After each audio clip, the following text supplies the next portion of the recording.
Good morning, everyone. Welcome to day 2 of the inaugural statewide conference on illegal dumping. I'm Alameda County Supervisor Nate Miley, and it's a pleasure to welcome you once again to the conference. As usual, I've got my face mask on, but I'm going to remove it so that you can better hear me. But everyone keep in mind, if you're socially distanced, wear your face mask, get your shot when you can get it, practice all those protocols so we can get ourselves through this pandemic. So, okay, now maybe you can hear me a little bit more distinctly.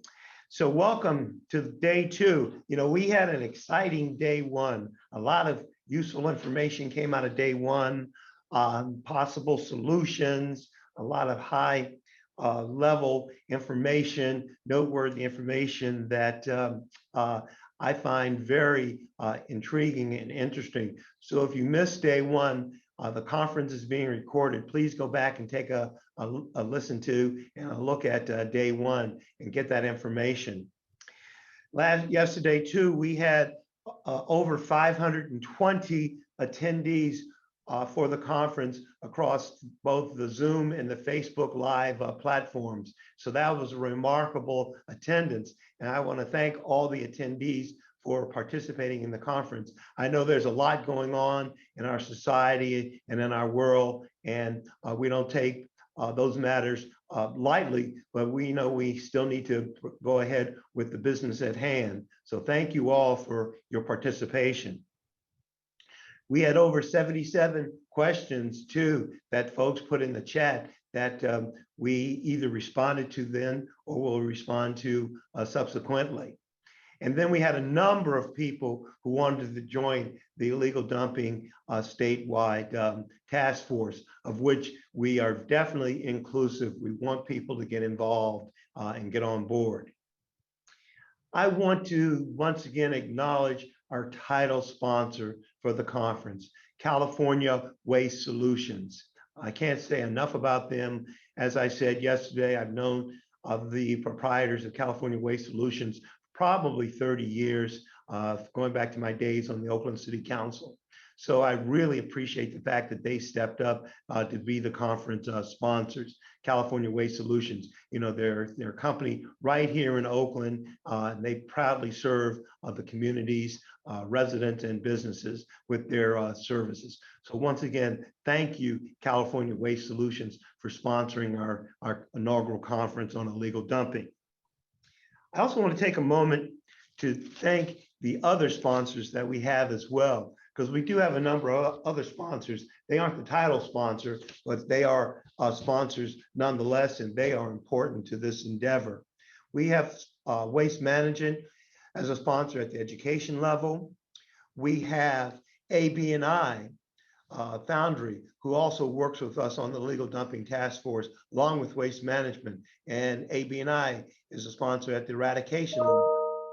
Then we, at the enforcement level, we have 2 other sponsors, Nixon Junk Removal and also the Mattress Recycling Council. And as I mentioned in the past, the Mattress Recycling Council, they're also a member of the statewide illegal dumping task force.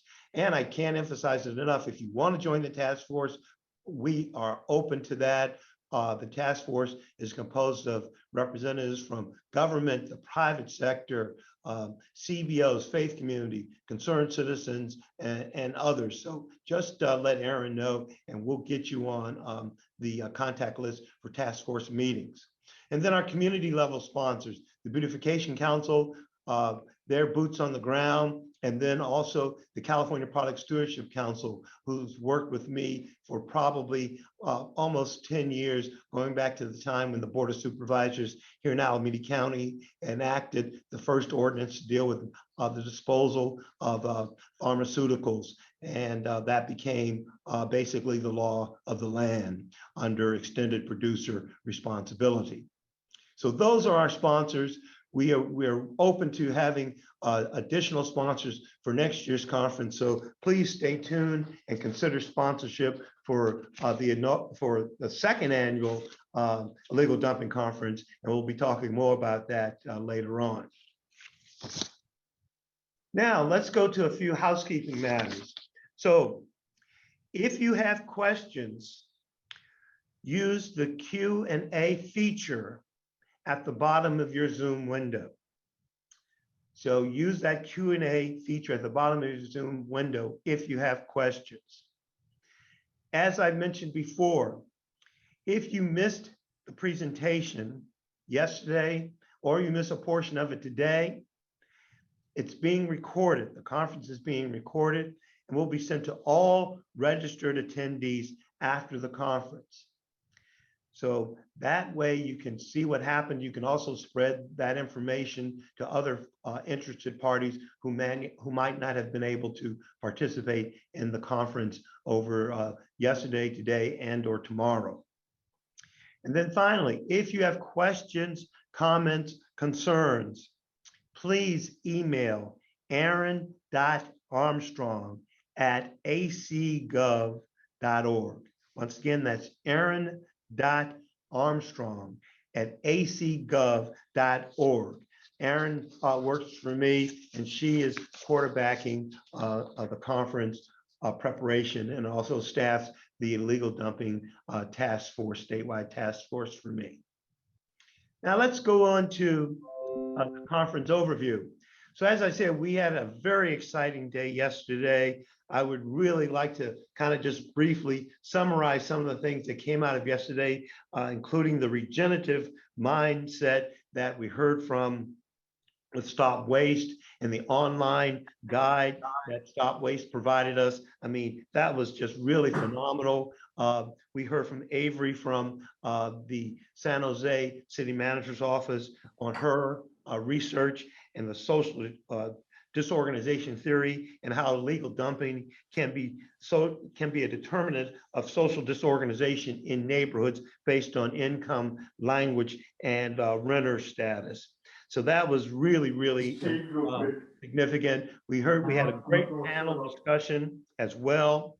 And that panel discussion got into any number of things, but ultimately out of the panel discussion, they came up with a number of possible solutions, from creating a culture of cleanliness that includes concise and consistent communication in different languages, as well as show folks the cost of illegal dumping. Illegal dumping has costs, and it isn't all monetary. There's other costs. And that was also resonated in our keynote speaker, DA Nancy O'Malley. She did an excellent job. It was a very thorough job with the keynote speaker opening yesterday's conference, laying out any number of factors related to illegal dumping and what can take place to deal with illegal dumping. So that was really significant. And then the possibility of a statewide permitting ordinance or legislation that would deal with unregulated haulers,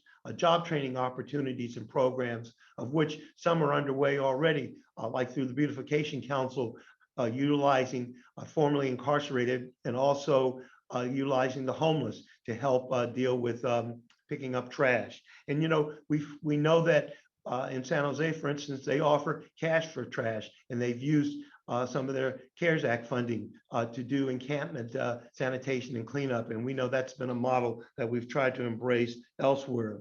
The fact that we need more tools in our toolbox to address illegal dumping, and that there is no one panacea that will address it, but all of these things are important.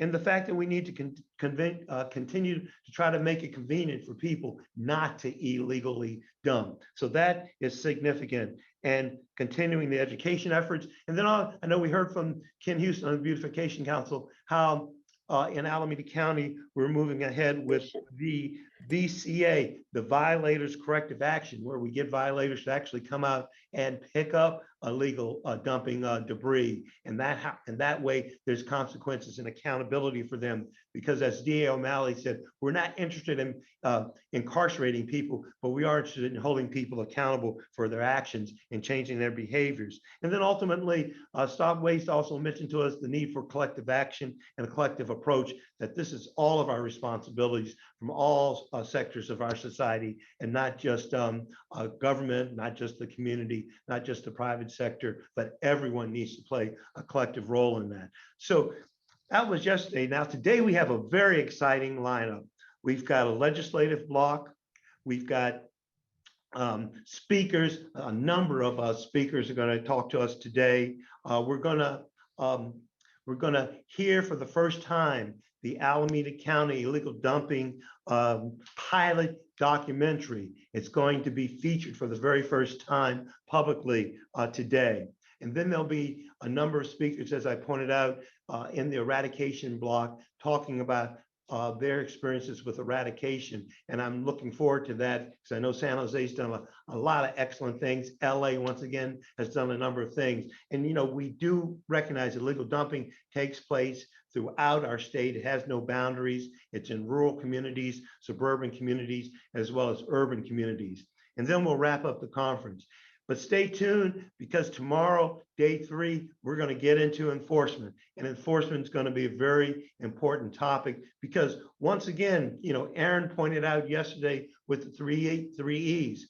We need all 3 of those E's: education, eradication, and enforcement. You take one of the E's away and we're not being as effective as we might be. So enforcement is the 3rd pillar of the 3 E's. So we're going to hear about enforcement because that's very important in order to try to curb people's behaviors. So today's conference, we're going to be getting underway very shortly. And I'm just very excited that we have kicking off today's conference, Doug Cobold. Doug Cobold. Doug is the executive director of the California Product Stewardship Council. You know, I've worked with Doug in the past on a number of occasions, and particularly with his predecessor, Heidi Sanborn, in the past. And so we're really pleased to have Doug. And Doug has worked in the solid waste and recycling industry for over 28 years. He accepted the position of executive director of the California Product Stewardship Council in August of 2018. As executive director, his duties include responsibility for leading strategic coalition development, including long-term program strategy and resource development. The executive director, Doug, is also responsible for leading staff and coalition members while adhering to the goals, mission, and vision of the California Product Stewardship Council. Overall, the executive director is specifically responsible for financial management, fundraising, governance, personnel supervision, and special products. You know, I'm a real strong fan of the California Product Stewardship Council because extended producer responsibility should be built into all products that we as consumers are utilizing. And the responsibility for properly disposing of those products should fall back on the manufacturers. So Doug, welcome. The floor is yours. Thank you, Supervisor Miley, and thank you for that wonderful introduction. I'm going to go ahead and share my screen. Okay, hopefully you can see that. Okay, I am, like Supervisor Miley said, as the executive director of CPSC, I'm proud to be in that role, but I'm also proud to be a member of the Alameda County Illegal Dumping Task Force. I think this is a wonderful program that Supervisor Miley has spearheaded. I'm also a proud member and vice chair of the Cal Recycle Illegal Dumping Technical Advisory Committee, another great group of folks that are trying to solve this really impossible problem that we all deal with every day. And so with that, I'm going to give a update of where we are for this session for 2021-2022 legislative session, what bills are directly related to illegal dumping and which ones touch on illegal dumping. But before I go there, let me just introduce a little bit about who CPSC is. So we're a scrappy staff of 4 great I got a great staff, very talented staff. We are governed by a board of 14 members, and those members mostly are local government. So a lot of the folks that are on this conference today and yesterday are local governments. As a matter of fact, I've already seen a few of my board members in the list of attendees. So thank you, board members, for being here today and also being such wonderful participants and giving such great guidance to CPSC and all the things we do. I'd be remiss in not thanking our funders, especially our local governments, our cities, counties, districts, and JPAs, like Alameda County and Alameda Stop Waste and many others. Thank you very much. Without your support, we would not exist as an organization and be able to do the wonderful things we do. And then, of course, we also have our corporate sponsors as well at various levels, and we thank them greatly for their support, ongoing support as well, again, helping us to do what we do. So what's new in the Capitol? This new session, over 2,400 bills were introduced. And most of them, of course, as usual in the Assembly, with addition about half in the Senate, half of what the Assembly did. So a large number of bills. This is a crazy year.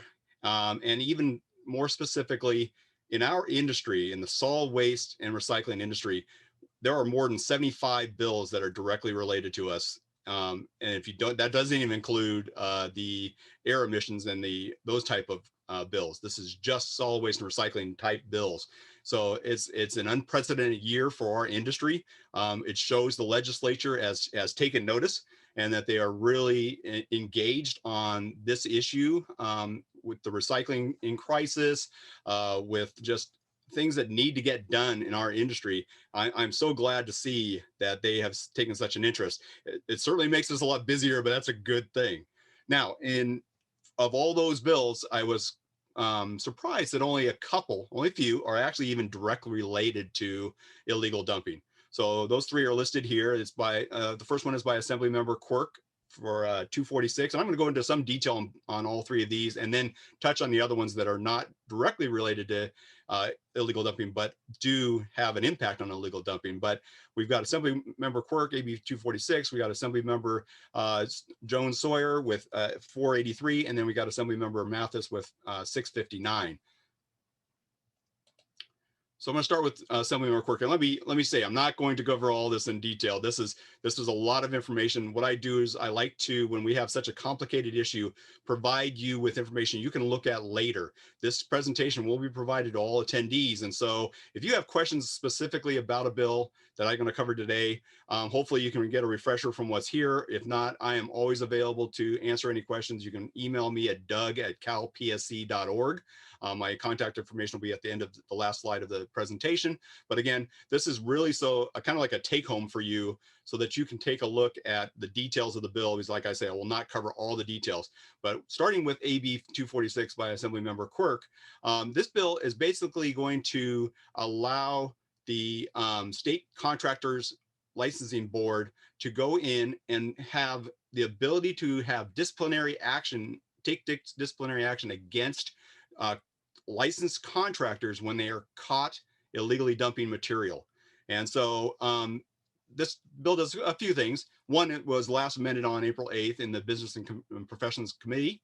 It went through that committee. It's now recommended for consent, or it's actually sitting on consent in appropriations. So what that means is that being on consent, it should fly through appropriations very quickly and easily and move on to the assembly floor. So what this bill really does is, and it was recently amended, that's why I show that struck out language. That was actually just taken out with the last amendment on April 8th. But what it does is it takes what is currently in code and restructures it into this list of items. So the majority of those items are still there. They're just now listed out in item number rather than a long paragraph. But what's most important is subsection G at the bottom in blue on the screen. This is the portion of the bill that is impacting or creating this avenue for the state contractors licensing board to be able to do the disciplinary action. So it refers to a section of penal code that will allow this action to happen. I'm not going to go into this in detail, but here's 374. So if you're interested in what penal code section is applicable here, the information is here. I know certainly for the code enforcement folks and law enforcement and district attorney's offices, you may be very interested in the details of this. So hence why I wanted to put it in here, just to give you an opportunity to see what's going on with this bill. There's a lot of information in that part of the penal code. But again, this bill is moving on. It is in appropriations on consent. It got through with a nearly unanimous vote, and there is no opposition to this bill at this point. So this is really good. Okay, moving on. AB 483 by Joan Sawyer. And I do see I have a typo there. This bill, this one's kind of an obscure one because it just kind of popped up out of nowhere. Normally we wouldn't even see this bill. We wouldn't even know this bill was existing, but for this section right down in here, where it's talking about persons regularly employed by the city or county, designated they can be furnished a state summary criminal history upon request. So I thought this was interesting, especially for the law enforcement folks and for the code enforcement folks, that this bill will give you more information. The way it appears will give you more information to go after the folks you're trying to prosecute when you're out there investigating. You can actually go after and find out their criminal history. So I definitely encourage the law enforcement folks that are viewing today to take a look at this. The code enforcement and law enforcement folks, take a look at this and see how much flexibility this bill will give you as you try to pursue these enforcement actions and get these folks that are illegally dumping brought into compliance. The last bill specifically I'm going to cover is AB 659 by Assemblymember Mathis. So this bill was introduced back in February, and it is currently sitting in the Public Safety Committee. The hearing that was scheduled was actually canceled by the author. So that means this bill will likely probably sit in this committee for a while. Sometimes what will happen is a author will introduce a bill and then get it into the first committee and then park it there for a while, and maybe even wait till the second year to bring it back up and use that bill, either for its original purpose or maybe as a vehicle for something else. But what this bill was going to do, it was going to expand the ability for fining folks it was going to clarify and expand the fine ability for folks that illegally dump on private property as well. Right now, law is very clear about if you dump in the public right of way, you can face these fines. It was not quite as clear when it was dumped on private property. And so this bill was going to clean that up, and then also was going to add a misdemeanor conviction after the fourth violation. And so that there is, and also on top of that, would add a doubling of fines for a fourth violation if you're dumping used old tires. And so pretty much that's what this bill is doing. We, again, don't know where this bill is going to go. It may just sit in this committee until next year in 2022. Again, but we'll kind of keep an eye on it and see what it does. So here's quite a few other bills that do have an effect or may have an effect on illegal dumping. So we have AB 318 by Assemblymember Levine. This bill was recently modified pretty substantially. It went from dictating that organics material was going to be required, and then it was changed to be green waste material was going to be required to be sent to either a class 1, class 2, or class 3 landfill or a compost facility. Certain material, not all green material. It was just material that would be considered potentially hazardous. That bill has now been pretty much gutted and amended to now be more of what we call a study bill, where DTSC will have to consult with Cal Recycle and provide guidance to the CUPAs, the Consolidated Unified Program agencies, on how to designate certain materials. This was really about cannabis waste and what is going on with cannabis waste right now, and certainly more in the rural areas. We're seeing illegal dumping, illegal landfilling of cannabis waste. And so that was where this focus was, but it originally started as organics and has kind of been tapered back now to just really be about green waste and about specifically cannabis waste more than anything else, and also focus on just being this study bill now. So it did get out of the environmental safety and toxics material on a 9-0-0 vote, and has been referred on to Assembly Appropriations. Treated wood waste. That topic is a big one right now, especially with the problems we're having with illegal dumping of treated wood waste. So this one absolutely impacts illegal dumping. Since the veto of SB 68 from the last 2-year session, which would have removed the sunset for the alternative management standards for treated wood waste, which allowed treated wood waste to go into class 2 or class 3 landfills that were permitted to receive that material. Those standards actually expired on December 31st of 2020. So effective January 1, we had a huge problem of treated wood waste now had to be managed as hazardous waste. Once again, it's always been hazardous waste, but it got a special exemption to be allowed to be deposited in lined landfills, appropriately lined landfills. And so this created quite a crisis. We saw prices jump from about $50 or $60 a ton to $500 to $2,000 a ton is what I've seen. I've queried a lot of our members, or a lot of our contributors, our associates, and that was a significant impact to many jurisdictions. So there's been a lot of work by certainly a small group of folks and a larger coalition to get something back in place to fix this problem, fix this crisis, and get us back to at least where we were prior to January 1 of 2021. So that's what AB 332 does. This is a Environmental Safety and Toxic Materials Committee bill. So this was generated out of the committee. And what it does is it takes us back to where we were before January 1. It takes us back to being able to take materials to the class 2 or class 3 landfills. And it will reinstate the alternative management standards. And one of the things that's happened recently is the committee and also DTSC work together, and they've been working hard on getting this bill just right. They have incorporated all of those standards that were actually removed from code. They've incorporated them directly into the bill. So now, as soon as this bill is signed, they become law and get inserted into code without a regulatory promulgation process, which could take a year or two. So it was very important to get all those standards back into the code so that we could legally landfill these materials back in a class 2 or class 3 landfill. It's an urgency statute. We need to get this thing done as soon as possible. So because it's an urgency statute, which means once it's signed by the governor, it takes effect immediately. It does not have to wait till January 1 of 2022 to take effect. It will be immediate. It's going to require a 2/3 vote.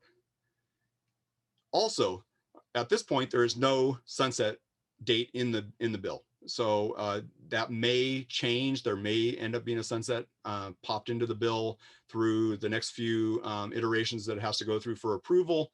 It did come out of the Environmental Safety and Toxics Committee on a 9-0 vote. It's been referred to appropriations at this point, and it's on consent, which means there's going to be basically no discussion. It should go fly through appropriations on the assembly side and then go straight to the floor. The intent right now is for it not to be placed on consent on the floor because they want to take it up right away. So it will be one of the first bills, hopefully one of the first bills that the floor takes up, so that it can then be kicked over to the Senate side of the House and go through the process there. The hope is, and the desire is, to have this bill be through the entire process and on the governor's desk in early July, so just before the summer recess.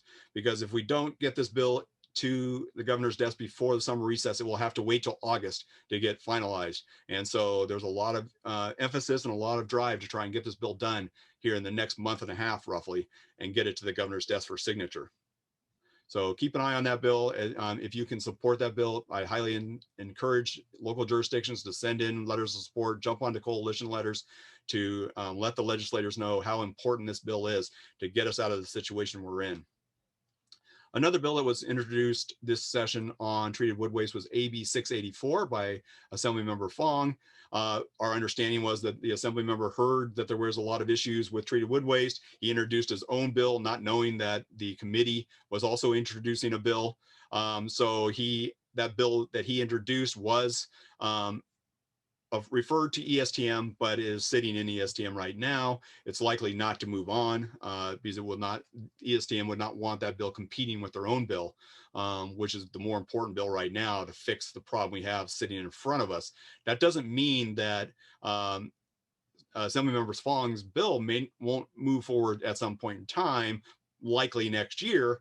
And maybe it's guided towards the longer term solution, because we have the short term solution, which is get us out of the crisis we're in now with the treated wood waste. But let's move into something longer term, which is going to be a real big lift to try and figure out, do we put extended producer responsibility or product stewardship onto treated wood waste? And so get all the costs off of local government, get that onto the manufacturers, the producers, which is what CPSC is all about. Or do we do something different? Is it more of a visible fee charged to the check stand to deal with this stuff at the end of life? Are there alternatives out there? One of the problems with treated wood waste is that it is required in building code. So you certainly can't ban a product that is required by another code. It's certainly the building code. So there's going to be a lot of work to figure out, is there alternatives, viable alternatives to this treated wood waste that has these toxins in it that make it hazardous waste? And if so, how do we incorporate those into the building code? So this is why any replacement we do for treated wood waste is going to take time, because there's a lot of details to work out. AB 684 was very similar in language to SB 68 from last session, which is the one that got to the governor's desk and was vetoed. Similarly, on the Senate side of the House is SB 557 by Senator Wieckowski. He also heard about all these issues, and he introduced his own bill as well, and his is very similar to SB 68. He has already gotten his bill out of the Senate EQ on a 7-0 vote. It's been placed on suspense and appropes in the appropriations for the Senate. Again, will this bill move forward? He has apparently just learned that there is the committee bill over on the other side of on the other house. And so we're waiting to see what the senator will do with his bill. Maybe his bill also might be that vehicle for that longer term solution, that longer conversation we're going to have about what do we do moving forward now that we've solved the crisis that's in front of us now. What do we want to do to move forward? So we'll wait and see what both AB 684 and 557 do, SB 557 do in the coming months and maybe into early next year. Some other bills that are affecting illegal dumping. So we have a cleanup related bill. So this is AB 1553, and it deals with cleaning up areas, cleaning up places, and it's very specific right now. The bill is specific to the city of Long Beach and the county of Santa Clara, but these pilot programs will be available in other areas of the state. This bill is basically going to authorize Caltrans to contract directly with the California Conservation Corps to do this work. So they need this authority to be able to contract directly with the Corps. They wanted to start this as a pilot. Sometimes it's a good thing to start it as a pilot to see where we can go. How well will this work? Sometimes you'll want to roll out a statewide program when you don't know exactly what's going to happen. So this bill is sitting in the Transportation Committee right now, and it's set for a hearing on Monday, I believe. So watch for that bill to see where that goes. Again, while it's specific to City of Long Beach and Santa Clara County, it may get expanded and is already going to be likely available for other areas in the state. On batteries, because batteries are certainly a problem. I know that Ken sees those right in his cleanup, when he's out there on the streets with his crews trying to clean it up. I know that folks in other jurisdictions are seeing the same thing. Batteries can be a huge problem. And so Senator Archuleta introduced his bill. Now, this is SB 1156 from last year that Senator Archuleta got through the process all the way to the other house, and it just ran out of time to get taken up. COVID really affected the legislature last year. It's affecting the legislature this year. So unfortunately, a bill that got unanimous votes throughout its process and was ready to be finalized just never got taken up in the other house in an assembly to be kicked back over for a final in the Senate, which then would have been sent to the governor's desk. And so this bill basically is going to just require the CalRecycle to develop an education campaign that then local governments can use about the proper disposal of batteries, so they don't get illegally dumped, so they don't get dumped in the trash cans, they don't get dumped in the recycle bins and cause fires in our solid waste facilities, which is creating its own crisis. And it will also require that the solid waste enterprises interact and consult with the local fire marshals on how they need to deal with these things when they show up at their facilities. So this has already gotten out of Senate Environmental Quality on a 7-0-0 vote, which was very much expected. It's now been referred over to the Natural Resources Committee on consent. So again, when it's on consent, it should go through with no problem, and then move on to the next stop, which in this case should be appropriations in the Senate. Then my favorite bill of the year, and I primarily because we are one of the proud co-sponsors of SB 289 by Senator Newman. Our co-sponsors along with CPSC is the South Bayside Waste Management Authority in San Mateo County, and also the Californians Against Waste. The three of us organizations, we have been working with this item for over 2 years now. We introduced it back in the last session as AB 1509 by Assembly Member Mullen and Assembly Member Berman. They were co-authors on the bill. It started off as just lithium-ion batteries because we have a huge, like I mentioned earlier, we have a huge problem with lithium-ion batteries causing fires in our facilities.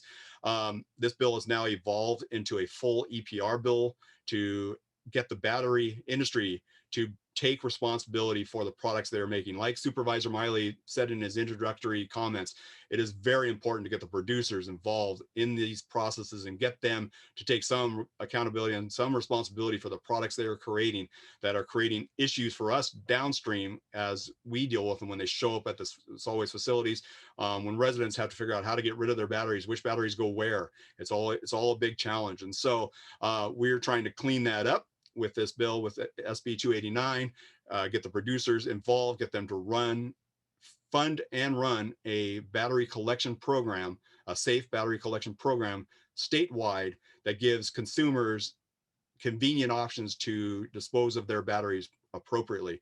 So this one has gotten out of Senate EQ already, Senate Environmental Quality. It went along party lines with the 5 Democrats voting for it, the 2 Republicans voting against it. And it's now been referred to the Committee on Judiciary.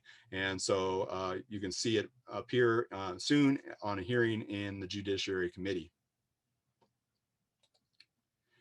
Okay, so what else can be done? I've covered all the bills that are in play right now. There's so much more we can do. One of the things with the ID TAC, the Illegal Dumping Technical Advisory Committee that is supported by CalRecycle. CalRecycle has been able to support that group on a limited basis. Larry Sweetser, who you'll hear from later today, is the chair of the committee. We have a lot of great members on the ID TAC who are great brains in the room trying to solve this problem on a statewide level, similar to what Senator Miley, or Supervisor Miley and others are trying to do. We got a lot of different illegal dumping task force across the state. We're all doing wonderful things, but we're all doing them independently. And so I applaud Supervisor Miley for pulling us all together in this conference and in his task force to try and bring all these ideas together in one place so we can all benefit from all the great work that's going on rather than all of us reinventing the wheel. And it would be wonderful to see this on a statewide, a formal basis at maybe CalRecycle. So maybe CalRecycle is that avenue, that vehicle to have this conference, have that statewide think tank active every month, and with a committee that's formally appointed, but could it be like Supervisor Miley's task force where anybody can join? And so there's a lot of room here to figure out what we're going to do on a statewide level, but we certainly need to have more funding to CalRecycle to at least get the ID TAC fully funded so they can operate as a true statewide advisory group that could help local governments across the state and bring us all together. The other thing that we need to do is local governments right now are the ones footing the bill for dealing with these problems. They're the ones funding operations like what Ken is doing out there on the streets, what LA County is doing, what other jurisdictions are all doing, trying to combat illegal dumping, and it's coming out of their budgets. Now, whether it's out of their solid waste enterprise budgets or out of their general fund budgets, it hurts their budgets. We need a greater solution to help both the law enforcement and also the solid waste enterprises and the rest of the local governments to solve this problem and combat this problem. It can't be the burden of cost cannot be shouldered just by the local government general funds and solid waste enterprise funds. So California is a really big and very diverse state. There's a lot of different solutions that need to happen. What happens in the rurals is not the same as what happens in the urban areas. And so we need a lot of tools in the toolbox between the ID TAC and Supervisor Miley's task force and other task forces across the state. We are creating those tools, but let's bring them all together into one cohesive unit that we can all benefit from moving forward. And with that, I will open it up to any questions. Excellent. Thank you so much, Doug, for being here. And again, I want to encourage all of our participants, all of our attendees today. We have over 300 people right now with us on Zoom. If you have questions of Doug, please go down to the bottom of your screen and use that Q&A feature, and we'll be answering those questions in there. Doug, there's a couple of questions in there for you automatically. Somebody's looking for another explanation of AB 486 and a couple other things, but we want to encourage all of our attendees to use that. So thank you very much, Doug, for this presentation. I also want to, you can go ahead and stop sharing your screen, by the way. I also want to invite everybody. Thanks, Doug, and it's a pleasure to have you here. All right, I also want to invite all of our attendees and participants, as has been mentioned, to join the Illegal Dumping Task Force so that you can be a part of advocating for these types of legislative solutions at the statewide level. Everyone is welcome to join the task force, and you can join that by emailing me. That's aaron.armstrong@acgov.org. I'll make sure that I post that in the chat as well. We're now going to move on to our next item on the agenda today, and we are so excited to bring to you this conference the premiere of the pilot documentary for the Alameda County illegal dumping pilot. This pilot has been a long time in coming. It has been a huge effort over the last couple of years to really put this pilot on the ground and make it work. You'll hear a little bit more about it after the premiere of the documentary. But for right now, we'd like to share this incredible story with all of you.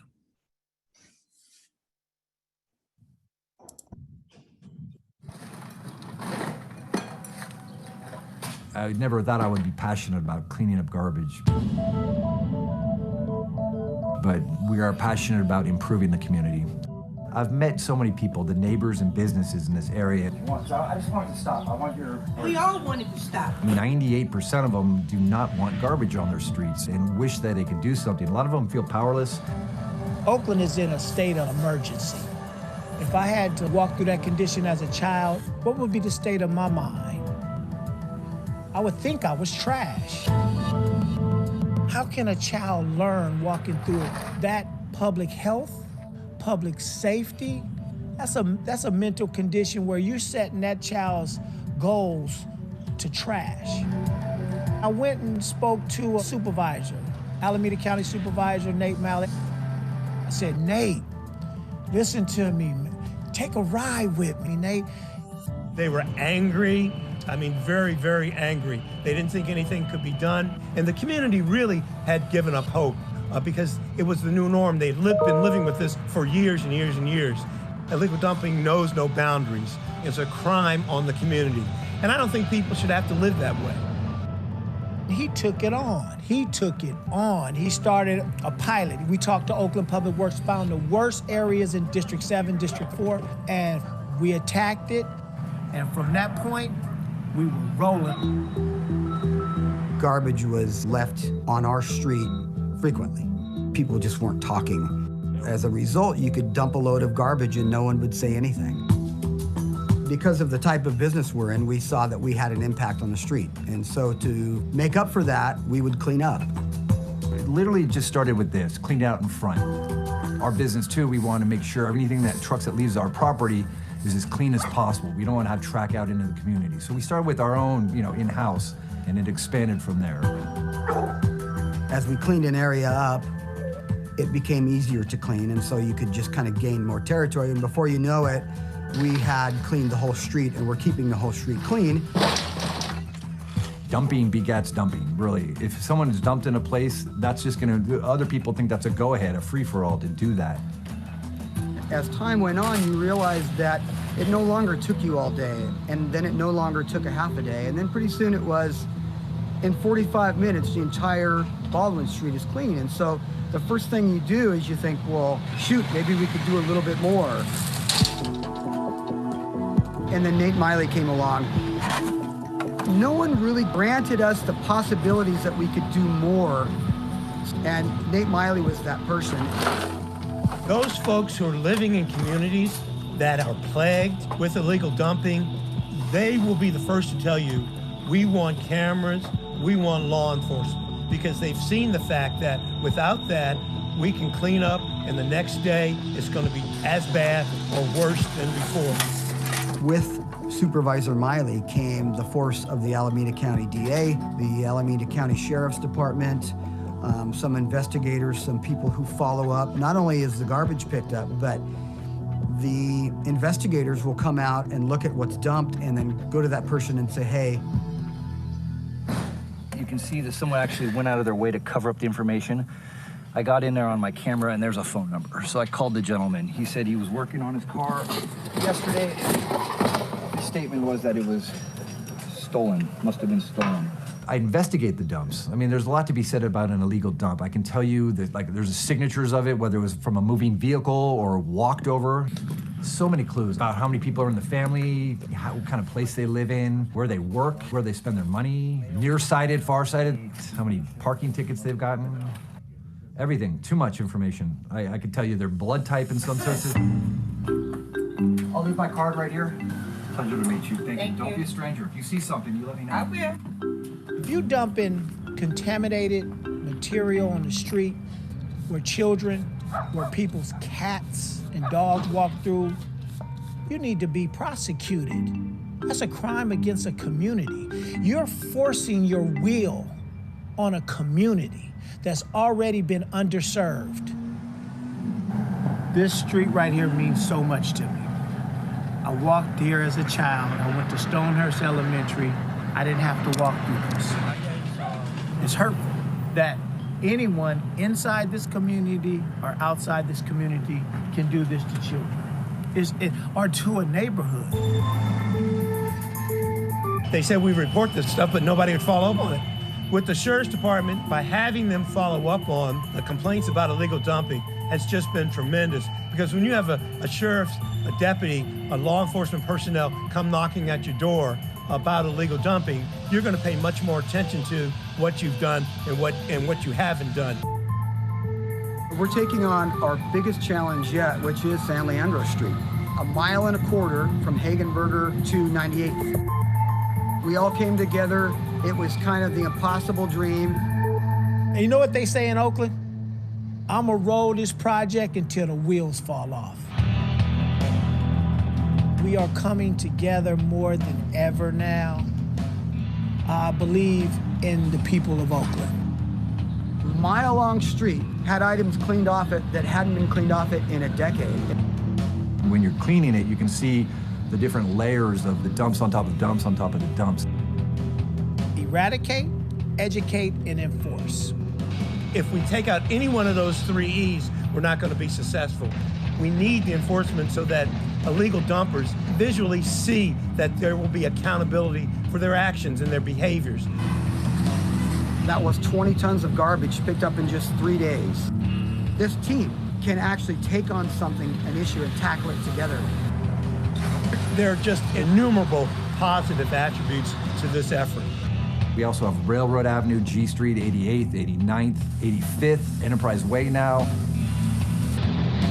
People are now walking the community again, feeling comfortable in their communities. We made a difference.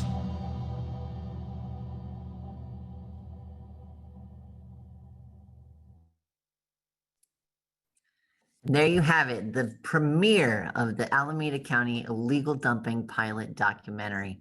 And we're so excited now to welcome not only the filmmaker behind the documentary, but all of the subjects who you just saw in action as well. So at this time, I would like to welcome Sam Burbank to join me on stage. Sam is an award-winning filmmaker with over 24 productions to his credit, including films for National Geographic and the Discovery Channel. His work focuses on science, ecology, and exploration. Sam was featured on the cover of Digital Video Magazine for the story Extreme Shooting, Survival in the World's Toughest Locations. And as you can see with our pilot, he's no stranger to those tough locations. He's advised numerous space science groups and frequently appears as a speaker at science conferences and universities. Sam is also the founder of Inverse Square Films. Sam, welcome to the stage. I'm going to ask you to unmute right there. I'd also at this time like to welcome Bill Crotinger, who you all saw in the film. Bill is the CEO at Argent Materials. And has been an excellent partner with us at the illegal dumping pilot that we've been operating. Welcome, Bill. And I see also that you have John Tierney, who we all saw in that documentary as well. I'd also like to welcome to the stage Zaidi Gutierrez. Zaidi represents AV&I, who has been a huge partner in these illegal dumping efforts. And then last, but certainly not least, I would like to welcome our partner, Ken Houston with the Beautification Council. I think we all saw Ken yesterday in the Upstream Solutions panel and the work that he does with kids on the streets. Ken, true to form, is coming to us live from the streets of Deep East Oakland. So very excited to have all of you on stage, and we have about 20-25 minutes to have a really great conversation about the pilot, about what's working. And so Sam, I'm turning it over to you. Very good. Thank you, Aaron. Can you guys hear me all right? I have not done a lot of Zoom meetings. Okay, awesome. So the first thing I would like to say is thank you for letting us contribute to the conference. I think I represent sort of Joe Public in the sense that this is not an issue that I ever had thought about. And like we documentarians, we tend to often stumble into stories. And I stumbled into this one. And what I found was a group of people who, when you're making a documentary, you're always looking for characters. And these are great characters because they're doing something they truly believe in. And they're very strong people. So I'm going to go through one by one and ask some questions, but I want to start with Zaidi because I think the first thing I'd like to say is that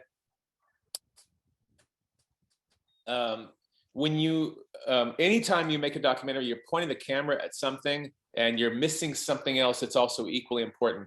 In this case, because I got to the story very late, just a couple months before this conference, I have not had a chance to get with Zaidi yet. But she's a very important part of this story, and I look forward to including her in the story as we move along. Zaidi is with AV&I, and I'll start, if I may throw a question to you, Zaidi, to talk a little bit about this concept of the public-private partnership and how coming together, you end up more than twice as strong because people bring their different strengths. So let me throw that question to you, Zaidi, and then we'll get the conversation rolling here. Thank you, Sam. We actually started with our own community outreach back in October of 2018. And at this time, we reached out to our partners in the community, in the city, and Supervisor Nate Mighty in the county. And it was a huge success. And that gave us not only a glimpse of how big the issue was, but also how willing people were willing to jump in and help out. So when Supervisor Miley, Aaron had this vision for the pilot program, I mean, we jumped in with both feet. So it's been a tremendous partnership, but I think the biggest take that I have is from community people coming out and saying, I was afraid to go out into the streets, and now I can walk the streets. And there was one couple in particular who had moved from Sacramento to Oakland, and they were afraid. They said, it's not safe, it's not clean, it's so many things. And now we can do that, and the big smile on their faces. Very good. Okay, Zadie, thank you. I think that says so much right there. This idea of waste as not just a toxin that's outside of your front door or something that's blocking the street, but that's a psychological barrier to creating community. It's sort of the opposite of creating community, this community of waste. I want to go over to Ken and John, and you guys jump in whatever order you want to. I sort of see Ken and John, and again, I'm just learning so much about this, but I sort of see Ken and John as just equally, for lack of a better term, tough guys. These guys are not afraid of anything. Now, I'm just your little lowly filmmaker. I get out there and this all just looks kind of, these guys go through garbage, find the names. They're like garbage detectives. So maybe I could throw it over to John first and then to Ken. John, and what I want to ask is first the question, how do you find that, for lack of a better term, that fierceness to this desire to make it right and to find the perps who do this stuff? Talk about that a little bit more. Sure, and thank you for being here. Thank you for the invitation. Feel privileged to be here. I could not, for the life of me, just go out and pick up garbage. That would be a sentence to horrible life. There has to be a light at the end of the tunnel. There has to be improvement. I want continuous improvement in all areas. And so doing that, it gives me a lot of motivation to investigate. I want to know where it came from, and I can find out. I tell you where it came from. It's obvious. A lot of times, most of the time, people will leave their personal information in that debris. So having that information, let's do something about it. Let's talk to them. Let's have a conversation. Every dump is different. And so those conversations need to be different. There's some where I'm comfortable enough to absolutely go to their door and talk to them. And just that in itself, there's, having someone show up at your door after you've done this, that's a statement too. Maybe they'll think twice about doing it the next time, or maybe they'll be more careful about how they do it. There's some of those dumps are, there's animosity in it. The way they've done it, if they tie it to a light pole and then drive off with their truck and leave everything in the middle of the street, man, that is a crime to the community, as it was mentioned earlier. And that I'll reach out to the sheriff's department. Thank God we have them. They've been amazing with us, and I'll leave that in their hands because it could potentially put me in danger. And I want to be healthy to do another day of cleaning. Awesome, John. Thank you. That's good. Ken, can I throw it right to you? Basically the same question. How do you deal with the sort of fear side of this, that you're actually confronting people who have committed a crime here, and sometimes you're doing that on your own? Can you hear me? Yeah, I got you loud and clear. Good to see you. All right. Hey, nice seeing you too. I want to thank everybody for joining today. It's very important. Thank you so much for joining this conference. And like Supervisor Miley said, wear your mask. And that was a great documentary you did. That is great footage. You edited perfectly. So thank you. Let me share something with you about your question. I'm out here right now in West Oakland. And when trash is dumped, the 3 E's are so important to be able to put it in that order. And let me explain. Education, which we did yesterday, eradication, and if it's not, the enforcement piece is not put in there properly, you're not really eradicating it. You are moving it to a different location, and then you become a garbage service. Similar to like right here. I'm out here, and you might want some of this footage. I'm out here in West Oakland now. I'm in West Oakland, right? And if it's not deterred, see, we can't just clean up, because when we clean up, this right here is not real. I mean, Doug mentioned something earlier. Look at this. Doug mentioned something earlier, and I'm gonna show you some other things that you might want for your footage. He mentioned batteries. Doug was so on point about batteries, about uh, hazardous, contaminated materials. You have a right here a U-Haul truck that was painted, and you look at the cars upside down. This is in West Oakland. This is not.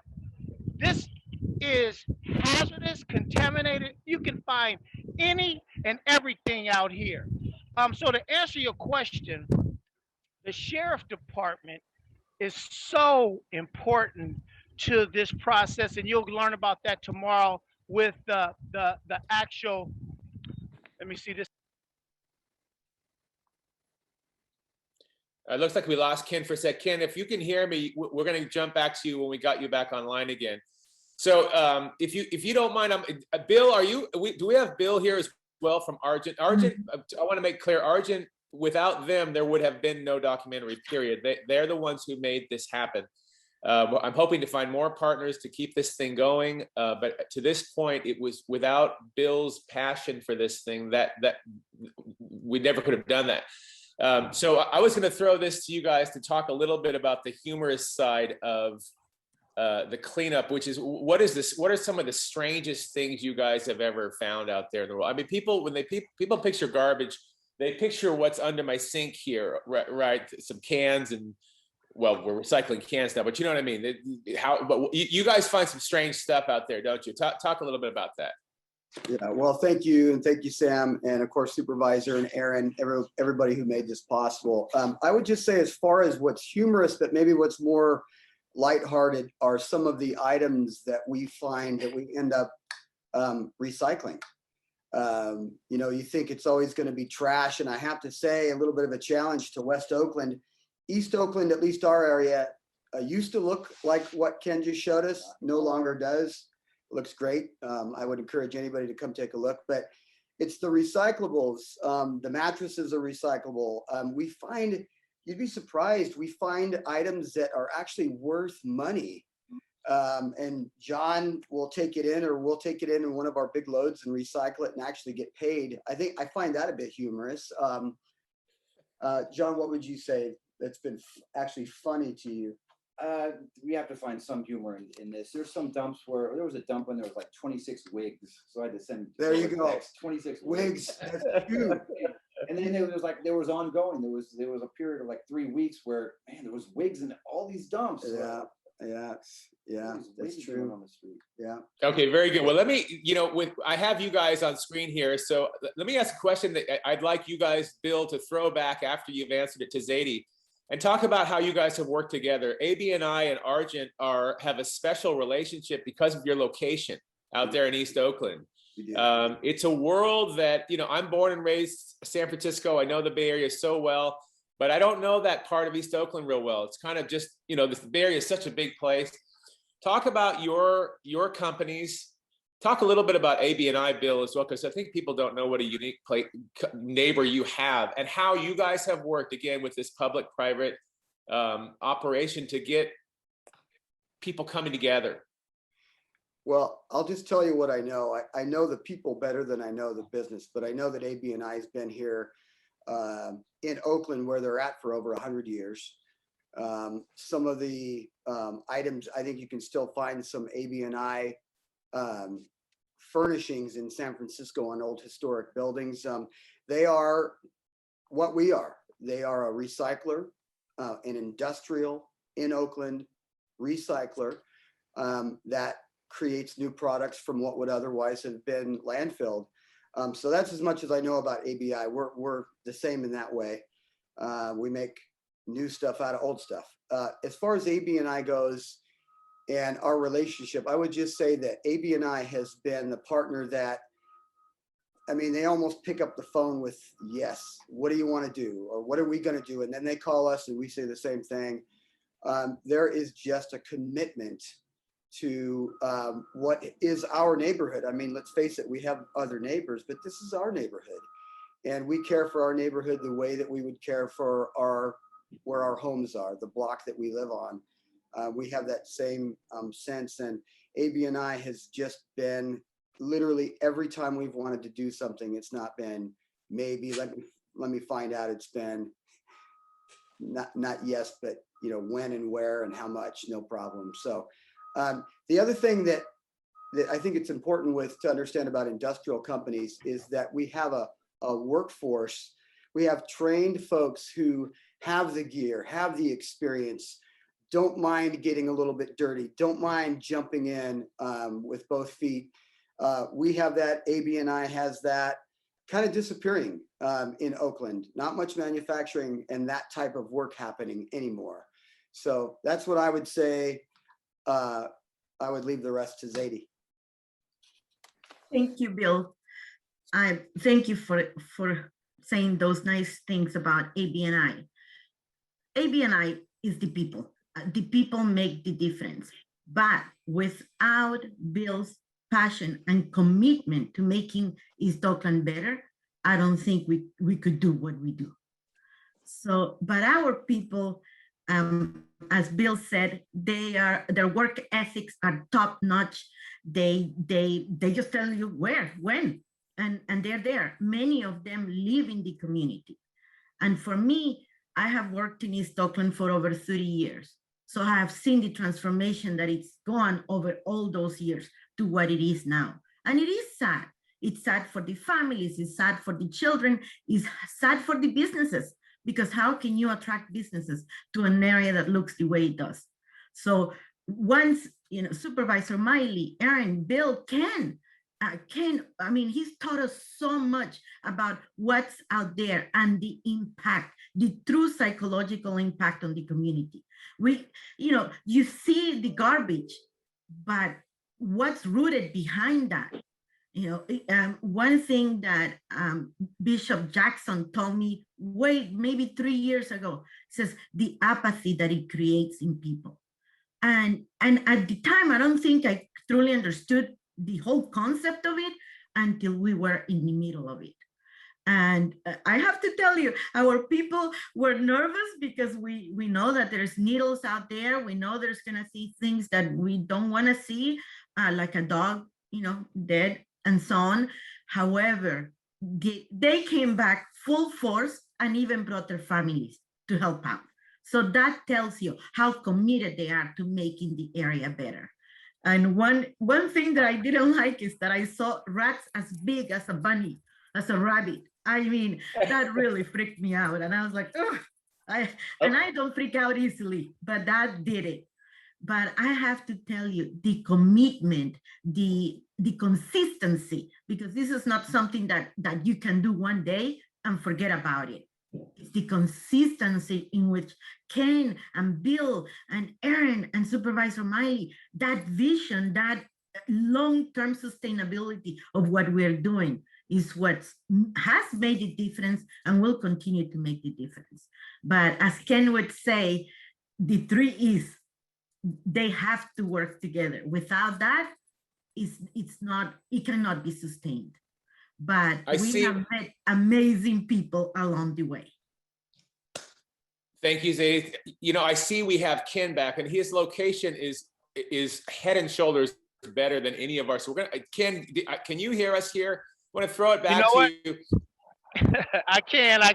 It's noisy out here, but I can hear you guys are doing a great job. You're doing a great job. All right, very good. Well, you just heard Zadie talking about the relationship they have with Argent and how they've worked together and how they've worked with you. And there are so many. I want to say there are so many other groups here that are not necessarily getting. I mean, there are faith-based groups, there are rehabilitation groups. Ken, you work with all of them. You're a nexus in this thing. So I want to ask you about that. But first, before I say anything, I just have got to read this text from Virginia Northrup. She wrote the craziest thing she ever found was a vacuum cleaner with 2 rattlesnakes in it. Okay, that's got to be the winning. But throwing it back to you, Ken. You know what? Like Doug said, and Zadie and Bill, you will find everything out here. I found a finger one time. Only thing I haven't found out here was a dead body. So to answer your question, I talk to Bill from Argent daily. You know, we talk about personal things. We built a certain relationship. Couldn't do it without Zadie, couldn't do it without Bill, the DA's office, the sheriff department. And don't forget the EOs. They're called the litter enforcement officers with the city of Oakland, because they handle it on a different level. They handle it with fines, and the sheriff department handles it with a little more force. And also Supervisor Miley mentioned the VCA, violators corrective action. Sometimes we go and speak to the person, have them to come out and pick up their own items for deterrence. Deterrence is the thing. We don't want to become a cleanup service. So deterring the problem is not illegal dumping. The problems are the individuals that are dumping the trash. So to answer your question, it's a vast amount of community effort. Huge. Without the community, without the political will, it can't be done. Very, very good. You know, Aaron, I want to thank you Aaron's giving us a little extra time here. And this is such a nice conversation. We're going to keep it. Oh, yeah, great. Yeah. Are we good? We have 5 more minutes, Aaron? I think we're good for 5 more minutes here. You have 5 more minutes. So It's a great conversation. Let's talk a little bit more, if you would. And I'm going to throw this to any of you guys. I don't know if we have Supervisor Miley on here as well, but Supervisor, feel free to jump in as well if you'd like. But I'd like to hear you guys talk a little bit more about what happens to a neighborhood when this transformation occurs, when people start coming together with a common goal. You know, in this case, the common goal is the cleanup, right? But really what you're doing is you're bringing different, often very different people together. Sometimes you're bringing people together with really different philosophies, even different politics. But boy, that is a mess out there, Ken. Lord have mercy. Okay, different politics, so let me throw it to any of you guys. Talk about the positive transformation that happens when people start working together for a cause. I'll tell you what Principal Wynn from Encompass Academy said to me. She held my hand and said, Sadie, this is beautiful to see so many different partners from all walks of life. Like you say, Good Hope Missionary Baptist Church, Axel Gospel Church, the library, the schools, the businesses for profit, the nonprofit organizations, the elected officials, to see all, and the residents coming together for a common goal, a common purpose. It's incredible to see how all those differences of whatever, you know, whether it's race, whether it's political views, affiliations, and whatever else, just disappears. It just goes away. It's all you think of is that common goal. And I'll take, you know, that's what I've seen. And Mrs. Wynn, you know, explained it beautifully. Very good. John, do you have anything you could speak to that, or Bill, can you guys chime in with that? I mean, I see it when I'm out there with the camera. There's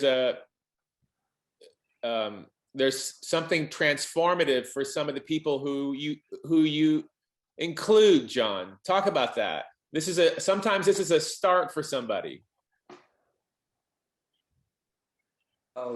So to my understanding, the question is what are the transformations we've seen since we started? Yes. Yeah. I get calls. I've made a lot of amazing contacts throughout the community with businesses and residents. So I get continuous information from them. I'm privileged to have that. They will notify me when they see an illegal dump. They'll videotape it. We have a lot of more people working together, and then you see children actually playing on the streets now, where I didn't see that much before. We see families taking walks in our well-kept, beautiful areas. And they are beautiful. They used to look like that. Where Ken is, doesn't look like that anymore over here. And it's maintainable and it's sustainable. But it takes everyday effort to do that. We will have to move to West Oakland and start helping them, because we can make a difference over there as well. Well, let's talk about that. Where does this go from here? You guys have made a big dent. Okay, this entire group of people has made a big dent in an area. How do you expand that outwards? What's the model for this? John, say a few words about that and then throw it to somebody else. How do you grow this thing?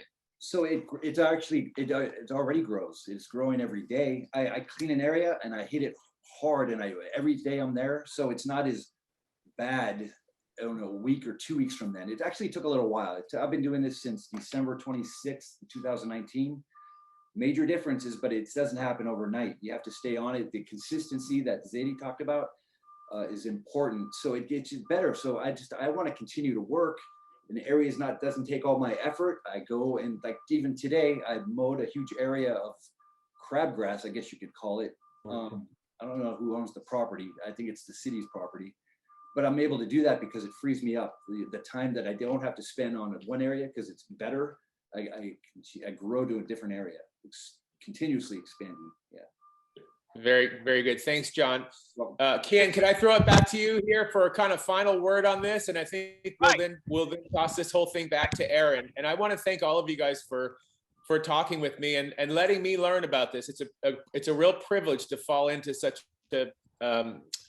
a privilege to fall into your lives and to see the great work you're doing. And Sam, just one moment to interrupt. We also have the supervisor, Nate Miley, who's joined us. Very good. Would also like to share a couple words. Thank you. Sam, it's happening right now with everyone viewing, with everyone's input on the data that Doug gave, the things that Aaron is doing, the things that Daryl Stewart is doing. It's happening right now in front of our eyes. It's a process that can be duplicated now with public-private partnership. You see that with Argent, AV&I, the Beautification Council. You see that with political will. You see that with the DA's office. You see that with the Sheriff Department. You see that with Supervisor Nate Miley that spearheaded this. It is happening. I've been doing this for 10 years, and Sam, I haven't had so positive energy. I should be real angry because things didn't happen the way they are. I'm working with OGW now. We're working with everyone across the board. So to answer your question in closing, it's happening right here in this conference. So I greatly appreciate everybody, and I love that documentary you did. So thanks so much. Thank you. Thank you, Ken. Super great, Ken. Awesome. Thank you. Your location was the winner. Supervisor Myler, we're standing by for you. Yeah, I just want to say that what you've seen here is just an example from one area in one city. This problem happens everywhere. And the bottom line is we can be effective in one location, but then it's going to pop up in another location. We can be effective in one jurisdiction, it's going to pop up in another jurisdiction. So that's why we need to look at this comprehensively throughout the entire state, because I keep saying this, illegal dumping knows no boundaries. It affects the quality of life for all of us, whether we live in a rural community, a suburban community, or urban community. And as Avery pointed out, there are issues around illegal dumping that impact renters, communities that are more renter-oriented, and communities that have language barriers as well. But you also see the illegal dumping in more affluent communities, but maybe not to the same degree. So it's a quality of life type issue, and it doesn't have to occur. And that really is what upsets me and pisses me off. So I don't want to keep chasing my tail and pushing illegal dumping from one jurisdiction to the next, one neighborhood to the next. I want to deal with it comprehensively. So that's why we've started the illegal dumping task force, statewide task force. That's why we're having this conference. That's why we're trying to get Cal Recycle and hopefully the legislature to empower them to address this comprehensively throughout the state. So that's what we're talking about, because we don't want this problem to just be pushed onto another neighborhood or another jurisdiction. So it also gets back to what DA O'Malley was saying yesterday. It is a question of equity as well. So that's the only thing I wanted to chime into in terms of what's next. What next is happening right now. Yes, yes, yes. Okay, very good. Well, you guys, I think we got to throw this back to Aaron to keep this conference on time. Aaron, correct me if I'm wrong. And thanks, everybody. Thank you so much, Sam, and to everybody on this pilot team for making such an incredible difference in our pilot areas in East Oakland. And thank you, Sam, for putting it in such a way that is just so visually compelling. We already have a bunch of people wondering where can they find the full documentary, and I'm just going to say this is just a preview of what's to come. There's lots more, and we'll be letting everybody know when the time is right, when the full documentary is available. Thank you, Sam. Thank you, Ken, and everybody on that team for making that happen. One of the things that I would like to share with all of you before we move into our eradication block is that the Alameda County illegal dumping pilot has produced a report for its 2020 activities. And in that report, you can learn all of the different elements that we found effective. So right here is the report. I won't go over the whole thing, but what I will do is provide a link in the chat so that you can follow up and you can review this entire report.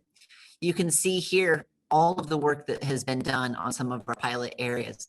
What did it look like before, where it was getting dumped on every single day, and today where it's now a beautiful tree-lined street with rare dumping. If you go in through the report, you can see all of the great information on the pilot locations that we've identified, all of the work that we've done, how we've done it, what our strategy is. You can see all the 3 E's right here because that's absolutely central to how we've moved this pilot along. And in the end, and I think most importantly, we come up with 6 recommendations for how to replicate and scale these types of efforts. We know that 1, we need to enforce existing laws, and that's a key element of those 3 E's strategies. We need camera-based enforcement because that's something that can scale up a lot quicker and a lot cheaper than boots on the ground when it comes to enforcement. We need to reduce barriers to eradication, making it easier for partners like Argent Materials or ABNI who are out there cleaning up the streets to then get that dumps and all of that material into the waste stream without having to go to the dump and pay hundreds of dollars to dispose of it. So we need to reduce those barriers and make it easier.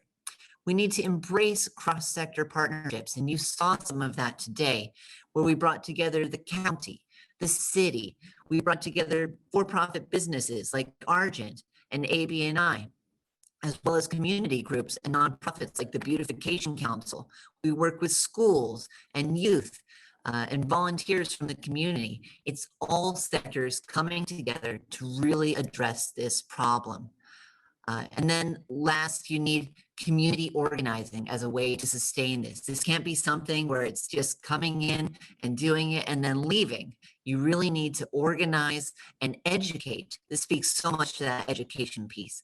The community about how they can address illegal dumping, who they call when illegal dumping happens, how they get eradicated, and how they follow up to make sure that there's an enforcement strategy in place. All of this is so important in addressing illegal dumping. And so I'll share that link to that report in the chat so that everybody can see that and really dig in deep to why we believe that this strategy has been so effective over the last 2 years in our pilot areas, and that we really do believe it can be replicated and scaled throughout the entire state. Now, Maylene, I'm going to ask you to put up our break slide because we have a long day today. We're here for 3 hours. We were here for 3 hours yesterday. We're here for 3 hours today, and we're going to be here for 3 hours tomorrow. And so we want to make sure you have an opportunity to grab a drink, grab a snack, and use the restroom. And as soon as we're done with this break, it's 5 minutes starting now. So we'll be coming back at just before 10:30. That's when we'll dig into our eradication block. And today we're very excited about the eradication block because we're going to get an introduction to the concept of eradication, why eradication is so important. Why is it part of the 3 E's? After that, we're going to learn about data and illegal dumping, and we'll hear from the city of San Jose about how they use data to inform their eradication practices. It's really a spectacular thing, and you got to stick around to see more. We'll then hear from Los Angeles and how they've used garbage disposal districts to address illegal dumping.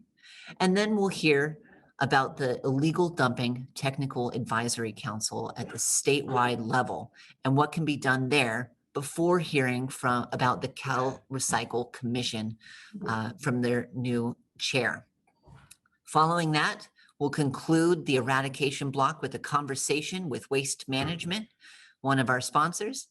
And today we just want to say that this break is brought to you by AB&I Foundry. We just got to see Zadie presenting on that panel just barely about some of the great work that they've done on illegal dumping. So I'm going to go ahead and mute myself. We have just a couple more minutes before we get done, but go ahead and grab that drink, grab a snack, and then get comfortable because we're going to dig in deep to eradication as soon as we return.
The conference will be returning in 1 minute.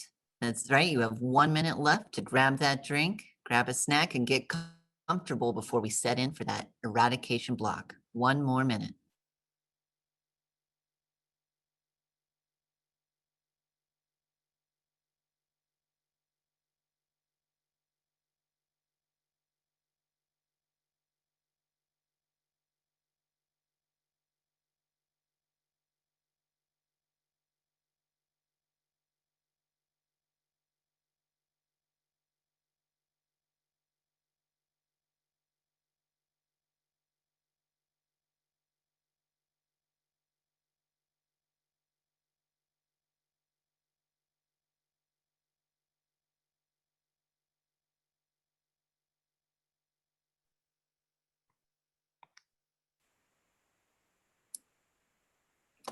All right, welcome back everybody to the inaugural statewide conference on illegal dumping for day 2.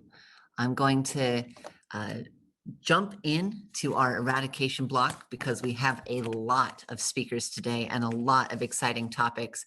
But to get us started, I'd like to welcome Joel Corona from our title sponsor, California Waste Solutions. Joel is the Chief Business Development Officer for California Waste Solutions Company, and prior to serving as this, and has served as a COO there since 2007. California Waste Solutions proudly serves residential recycling communities in the city of Oakland, as well as the city of San Jose. He has developed, managed commercial, residential, and military collection programs and contracts for garbage and recyclables, as well as material recovery facilities, landfills, composting and biomass fuel production, and products of for greater than 30 years. So really an incredible expert with a wide range of information here for us today. He's had the opportunity to work and succeed at a variety of solid waste operations throughout the United States, as well as in Asia. And Joel, I'd like to welcome you to join us today. Welcome, Joel. Thank you, Aaron. We really appreciate being here. And good morning to all. My name is Joel Corona, and I work with California Waste Solutions. California Waste Solutions is a diversified recycling, collection, processing, and marketing landfill and organics company.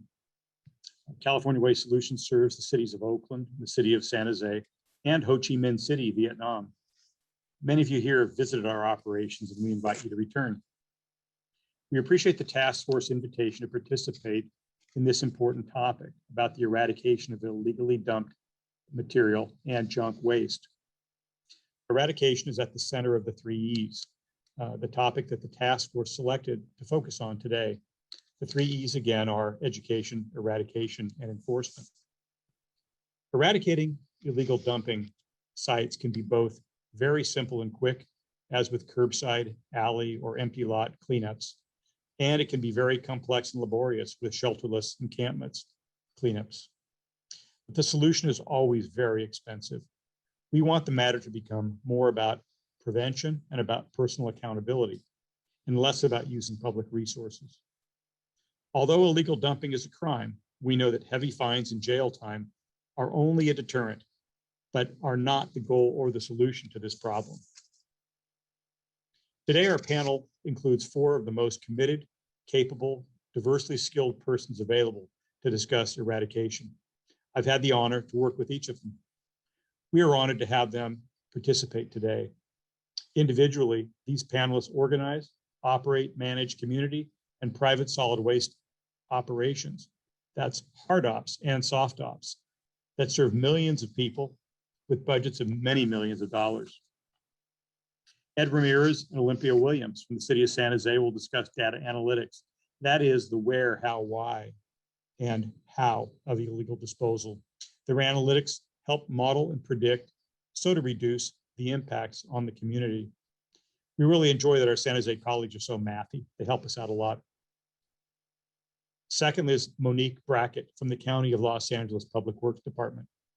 She'll share about managing the sweeps activities performed by the contractors that serve a mere 2,600 square miles of urban and rural Los Angeles County lands.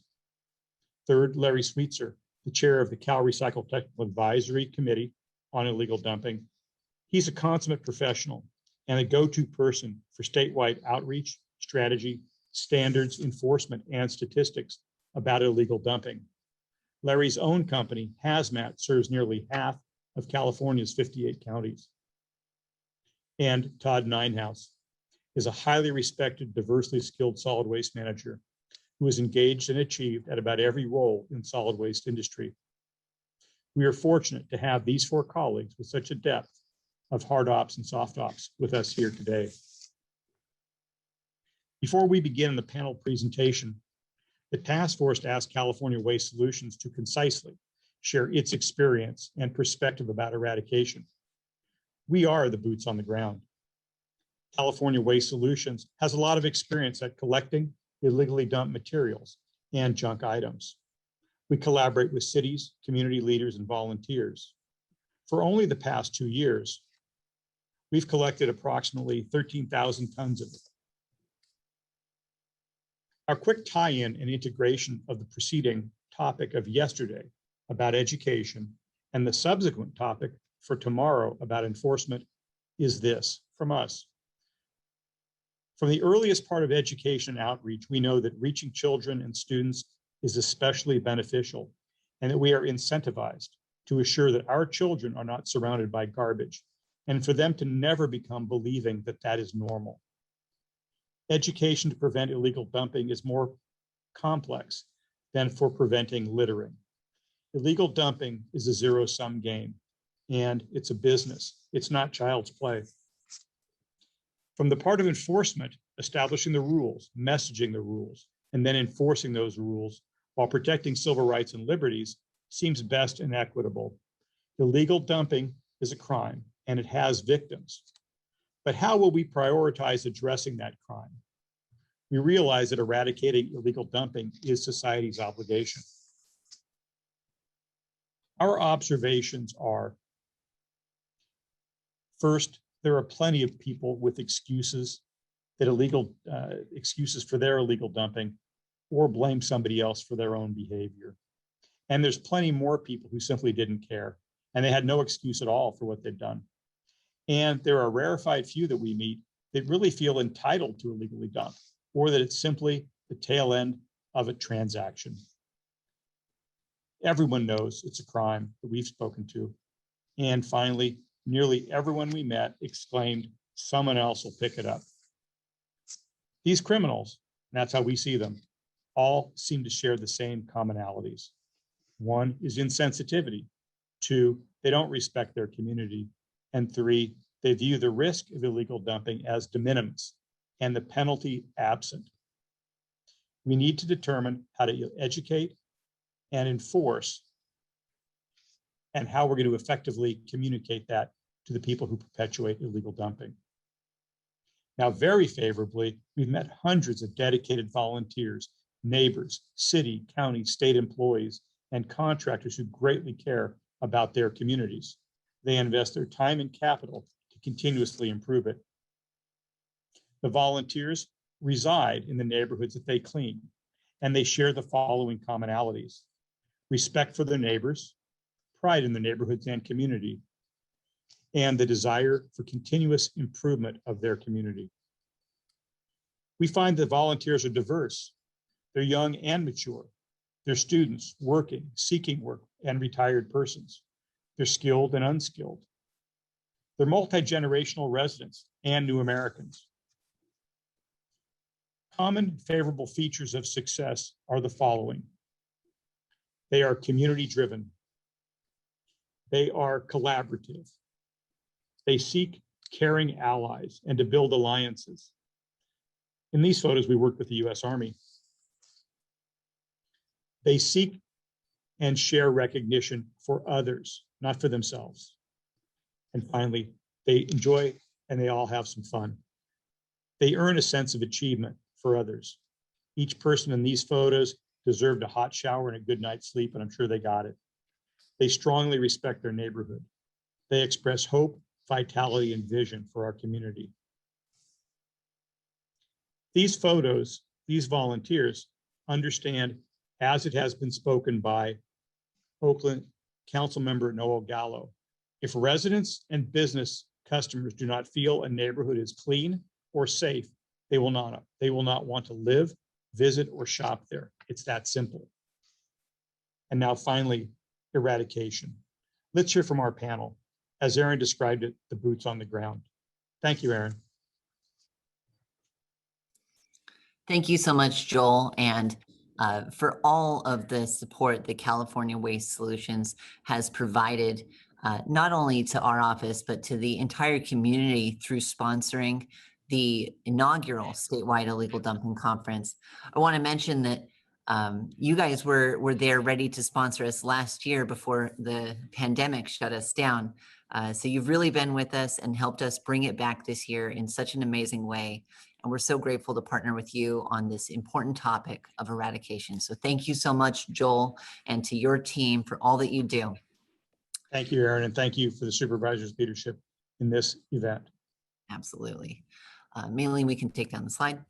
I'd now like to welcome Olympia Williams and Ed Ramirez from the city of San Jose. Olympia works for the city of San Jose, leading programs that support neighborhood livability and quality of life for all of the residents there. She spent several years with the city as a division analyst and then managing neighborhood service programs. Right now, she's the Beautify SJ program manager. And the Beautify SJ program works with neighborhoods and organizations to address litter, trash, illegal dumping, graffiti, and manage trash at homeless encampments. She leads a data-informed approach to addressing issues while using an equity lens to ensure that communities most in need receive adequate services. She enjoys the opportunity to work with residents across the city and improving neighborhoods' livability in the city that she calls home. Welcome, Olympia. And Ed as well. It's so great to have you here. Ed is the supervising environmental service specialist for the city of San Jose. He has over 22 years of experience working with the city and has managed the RAPID program, which stands for Removing and Preventing Illegal Dumping, since it started in July of 2016. He enjoys the opportunity to keep the city he is born in and raised in clean and beautiful, and believes that great effort and determination come with great reward. Welcome to both of you. Hi, and thank you for that introduction, Aaron. As stated, my name is Olympia Williams, and I'm the City of San Jose's Beautify SJ Program Manager. And I'm joined today by Ed Ramirez, who's my colleague who manages the daily operations of our illegal dumping program. So many of you may be asking, what is Beautify SJ? Like many cities here in the state of California, we had a blight issue. Our blight included graffiti, illegal dumping, trash, litter, abandoned vehicles, and that blight that we started to see, especially when we sheltered in place around homeless encampments. In February of 2017, our Mayor Sam Liccardo launched this Beautify SJ initiative. And what it really is a call to action of how do we partner with our residents, because we have 20,000 volunteers who help us each year collect trash from neighborhoods, streets, parks, and creeks. But how do we use this as a call to action for both our residents, but also internally for our city of San Jose? Believe it or not, you may have to call 5 different departments to get 5 different services in one neighborhood to really address blight. So this gave us an opportunity to really look at what do we need to do internally to strengthen our services and get the outcomes that we want of cleaner neighborhoods. Our goals are really resident activation, leveraging our resources, and having sustainable efforts. When our initiative initially was launched in 2017, it really just included our anti-graffiti and anti-litter program. And as we know, there's definitely a difference between litter and illegal dumping. For the city of San Jose, we abate about 2.1 million square feet of graffiti each year. We're doing about 700 litter events with all of our neighborhoods throughout our community, and found that we still had these blight issues, and residents still felt very disconnected from the work and accessing the services that they needed. Over the past couple of years, we've really looked at our Beautify SJ program and said, what needs to be under that umbrella? We've now moved to transition the illegal dumping program. Underneath that, take our mural program, which we really use to kind of reduce graffiti, looking at how we better coordinate with vehicle abatement and our landscape maintenance, and most importantly, what we do around encampment management and trash. Like many of you, we have problems with both illegal dumping and encampments. In a separate kind of strategy that we have under our umbrella, we do address trash pickup at our homeless encampments, in which we go to every homeless encampment every 2 weeks and pick up trash. I'll definitely be willing to discuss that more offline. Something that we found in our community was that oftentimes where there's illegal dumping, there's encampment, and people were often associating illegal dumping with our unhoused residents. In December 2019 to May 2020, we really looked at our data. On the left-hand side of the screen, that illustrates all of our encampments, where they were located, where we sent outreach to do services. On the right-hand side, you see all of the areas where we responded to requests for illegal dumping services, or where our teams proactively picked up illegal dumping. What you can see is that our problem was both widespread and impacted and affected every community that we had in our city. We found that our problems intersected, yet they were distinct. The strategies that you use to address illegal dumping were very different than a lot of the strategies you needed to use to address homeless encampments, but oftentimes those strategies also crossed over and intersected, because we know that in all of our communities, we have people who either illegally dump where at or near an encampment, or donate to people who are residing at an encampment. The problems that we have between homelessness and illegal dumping, they're individually complex, widespread, and they touched every part of our city, from the most affluent communities to those communities that were less affluent. And all of our neighborhoods and residents had the same complaint around this type of trash and debris. For us in the city of San Jose, Our limited resources really created service gaps. So we had to look at and really prioritize our response. Part of prioritizing that response was looking at how do we use data to effectively guide our work, determine what type of resources we need, and also report back to our council, our residents, and other stakeholders. So here you have an example of a dashboard that we have. And this is a dashboard that really manages how we look at our homeless encampments, just an idea of how we use data.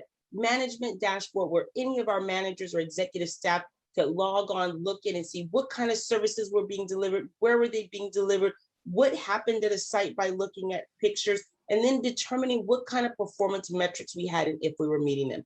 I'm going to turn over this presentation now to my colleague, Ed Ramirez, who'll be able to take you through how we use data in our illegal dumping program. Thank you, Olympia. And good morning, everyone. And as mentioned, my name is Ed Ramirez, and I currently manage the RAPID team. Again, the RAPID stands for Removing and Preventing Illegal Dumping.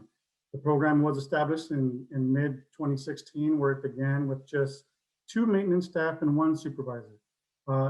Currently, the team is comprised of 7 maintenance staff and 1 supervisor. Today, I will briefly be talking about data collection performed by our team and how it has shaped our program over the years in combating illegal dumping. This slide up here, it's a quote that I like. Anne-Marie Brown recently said it in a discussion we had recently with Olympia. Data gives a bird's eye view of what is going on. For us, as it relates to illegal dumping, that's what it's done for us in our city. It has provided us with accurate and unbiased information, ruling out any speculation, and helped us to identify cause. It also provided actionable insights, such as implementing proactive efforts towards the 3 E's and quantifiable results. Choosing the right data points to collect, the proper collection method, the appropriate equipment, and very important, the training for personnel on how to successfully gather and record data has been essential for the growth of our program.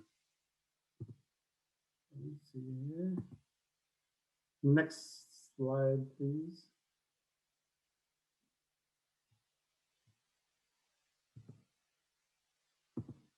Okay.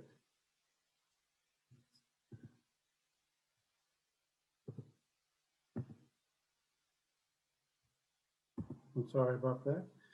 Okay, so in our program, we have been able to utilize data to make several resource decisions using data, and there's different types of data, debris type, information about the materials being collected, the location, even information such as videos, photo is considered data, very essential to us and helping us identify hotspots citywide, trends, and seasons. Trends and seasons meaning, February, March of every year, if someone is going to get a tax refund and feel like they need new furniture, sometimes we see a trend in an increase in mattresses, furniture, appliances, etc. Also, if there's a university in your city, end of the semester, students move out, we oftentimes see materials pushed out to the street. Data has helped us create operational objectives, such as, targets like achieving a 5 business day response time. It has helped us create plans, schedules, and reactive and proactive zones citywide. Data has also been great for displaying KPIs or key performance indicators, showing us how close we are to meeting those objectives and those targets that are program, department, citywide priorities. Data has also helped us identify the need for staffing and equipment, what's appropriate to reach those objectives, and has been information to support budget proposal requests for these additional resources. These different types of data has also helped us identify locations citywide where additional or increased outreach may be needed. One of the data tools that we use quite often is GIS mapping. With the help of our support staff, which is Amory Brandt. I always like to give her a shout out. She presented yesterday. She was essential in helping us establish and create a lot of these mapping tools to help us improve our process in response to illegal dumping. What we have here are screenshots of several GIS map tools that we use. The map at the top is the illegal dumping cleanup tracker that contains information from the San Jose 311 reporting tool. This data is plotted onto the map to give us that bird's eye view of exactly what's going on and where. Tools like this help us understand that illegal dumping just isn't occurring in rural areas, commercial or business communities. It's also happening in residential communities. It kind of helped us learn that there's a different type of illegal dumping. Illegal dumping that, in a case where residents are actually pushing stuff out in front of their homes and think that, items might magically disappear, or they're assuming the city's just going to come by and pick it up.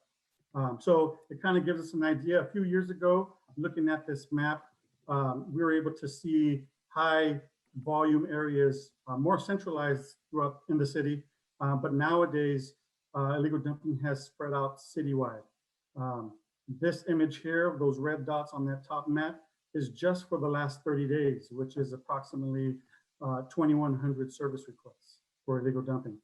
The second map displays a map that identifies our proactive and reactive service areas. This map was used to help us meet the 5 business day response time. And this map is also based on the number of staffing and equipment we currently have. The map at the bottom is similar to the second map. It is our rapid dispatching map that is used to dispatch reported incidents to the appropriate crews. Zones are labeled by crew and schedule, allowing us to see what day of the week each area is maintained. The information plotted in most of these maps are illegal dumping reports submitted through the San Jose 311 apps website. Next steps for us in terms of GIS mapping is we are looking to create a map that shows our proactive efforts, and we would like to match that up with the current plotted map to see where we need to increase proactive efforts to address illegal dumping. Another tool that we use is our work order management system. We are using a Salesforce-based Unity program to record data gathered by maintenance staff. Each member has a subscription and has access out in the field to this program from their tablet devices. They use this program to complete service requests while out in the field. Again, a shout out to Amory. She helped us establish all these dashboards. With her help, we were able to create a rapid daily program monitoring page that contains dashboards that allows the team to see their performance individually or as a group on a daily basis or over a certain time frame that's entered. This sometimes drives a healthy competition between our staff and their response to collect illegal dumping. All communities benefit from this effort. Another page that was Amory helped us create is the rapid overall program assessment page that contains dashboards showing the team's overall performance and current and previous years. These dashboards not only display number of service requests completed, it displays all types of data such as debris types and quantities with them, tons, response times, etc. Back in 2017, 2018, the team abated a total of 14,774 illegal dumping incidents for the year, in which only 1% of the incidents were abated proactively. That was a big concern for us. Using this data, we were able to make some adjustments in our maintenance response to increase proactive efforts. And I'm proud to say that over the years, we've progressively improved. For this year, we are looking, or we are on track to abate over 21,000 service requests or illegal dumping incidents, in which 20% will have been abated proactively. That is a huge increase based on data, based on monitoring our key performance indicators, kind of showing us exactly where we are and where we need to improve. It's great information. It's a mirror of information to help improve our process. This year, the 21,000 service requests is a record high for the team. It's also a year that has seen numerous record set for monthly totals. City of San Jose, back in August of 2017, established a reporting tool for the public to use. It began as the My San Jose app website, and in March of 2020 was renamed or rebranded as the San Jose 311 website or app. And with this app, it allows the public to inform the city exactly where illegal dumping and other city service issues are happening. This particular app, maybe like many others, requires a photo to be attached or submitted in order to successfully submit a report for illegal dumping. It also includes a map that the user can use to drag a pin to the exact location of where the illegally dumped items are located. This helps them when reporting, and it helps us in our response. Prior to this, the release of this app or this website, illegal dumping requests normally came in via phone or email. The debut of this app and website immediately doubled the number of illegal dumping incidents reported, putting a strain on staff and equipment resources at that time. Data is also gathered on this San Jose 311 app/website to monitor performance of the city services, and these dashboards are viewable by the public. So one data set we monitor is tonnage. Just what does a ton of trash mean? Well, a ton of trash is equivalent to one small car, specifically a 1979 Volkswagen Beetle. So every time we say a ton of trash, keep this in mind. The Rapid team has collected over 11,500 tons or 79 VW Beetles since the program started in July of 2016. Some of the lessons learned by our team through the data we've collected and assessed, as well as our experience out in the field, in terms or in regards to eradication, a response must happen as soon as possible. It's very important that our proactive response is important, collecting it before it even gets reported. Otherwise, piles of discarded materials end up getting larger. We start to receive duplicate reports for the same location. And sometimes, and Olympia has had experience with this, items even begin to travel, maybe sometimes to a nearby encampment. Some of the lessons we've learned in regards to education is we must seek opportunities to outreach through various channels, utilizing events, enforcement staff, that's a big piece, and sometimes grant opportunities. We recently entered into a grant opportunity with the Mattress Recycling Council to pilot outreach efforts regarding illegally dumped mattresses within multi-family dwelling communities.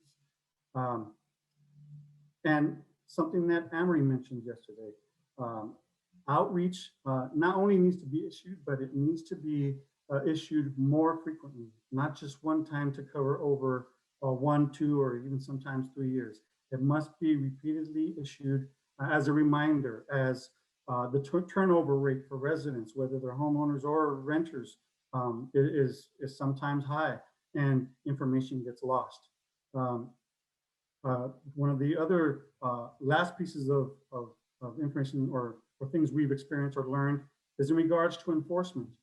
increased effort improves eradication and education overall.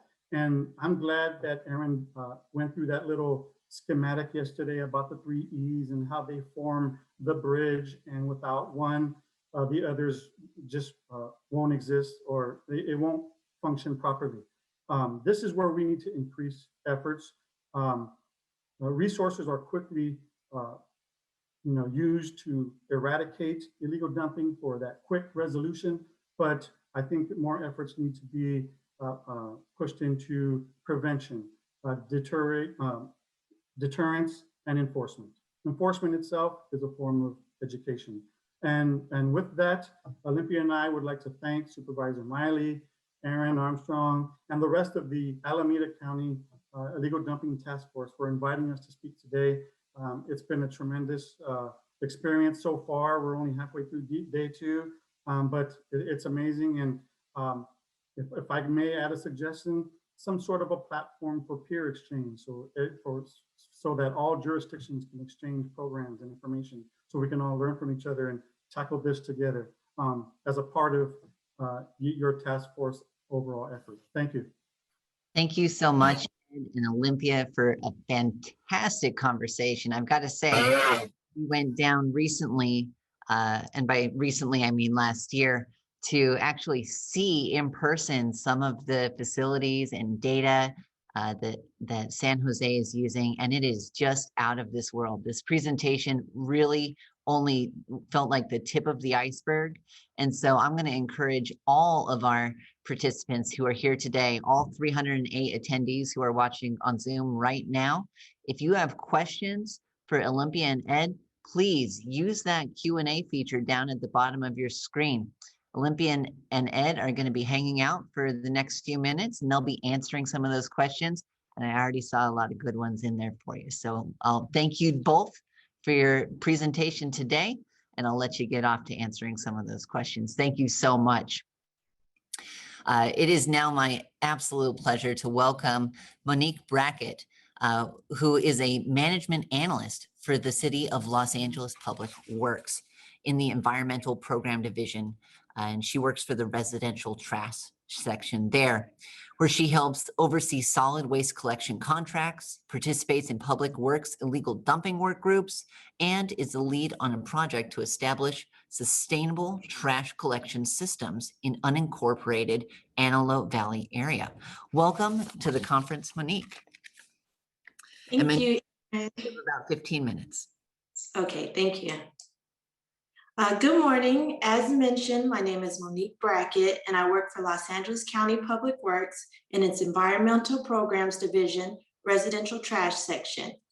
Also joining me today from Public Works is my manager and section head, Steve Malevsky.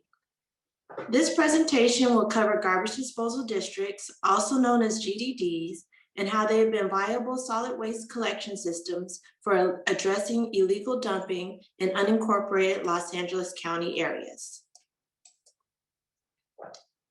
Public Works oversees solid waste collection for all unincorporated communities in Los Angeles County for more than 1 million people out of the over 10 million in the county. To do so, we implement 4 separate parallel systems to manage the collection of trash, recyclables, and green waste that I will discuss in my next slide. And we contract with 29 private waste hauling companies.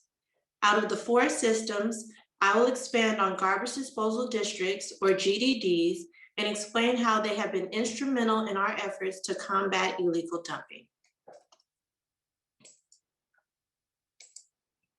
These are the 4 systems currently used to collect solid waste. The first is open market. There are some unincorporated communities in LA County that are part of an open market system where customers arrange for services directly with the private waste hauler without any county involvement. In this system, some customers are provided 3 carts for trash, recyclables, and green waste. But in some areas, the waste haulers may only provide 1 cart and don't consistently offer additional free services such as bulky item collection, annual cleanup events, or collection of excess trash. The rates are also not consistent, and the county has no authority requiring the waste hauler to provide certain services such as recycling or organics collection. In our exclusive residential franchise, county contracted waste haulers provide 3-cart service and bill residents directly. The county administers the contract to ensure minimum and consistent levels of service are provided at consistent and approved rates, which the waste hauler is not allowed to increase without county approval. There are currently 20 exclusive residential franchise areas within unincorporated Los Angeles County that have 7 to 11-year contracts. The county also has a non-exclusive commercial franchise system for businesses, multifamily properties, and residential customers who want dumpsters instead of carts.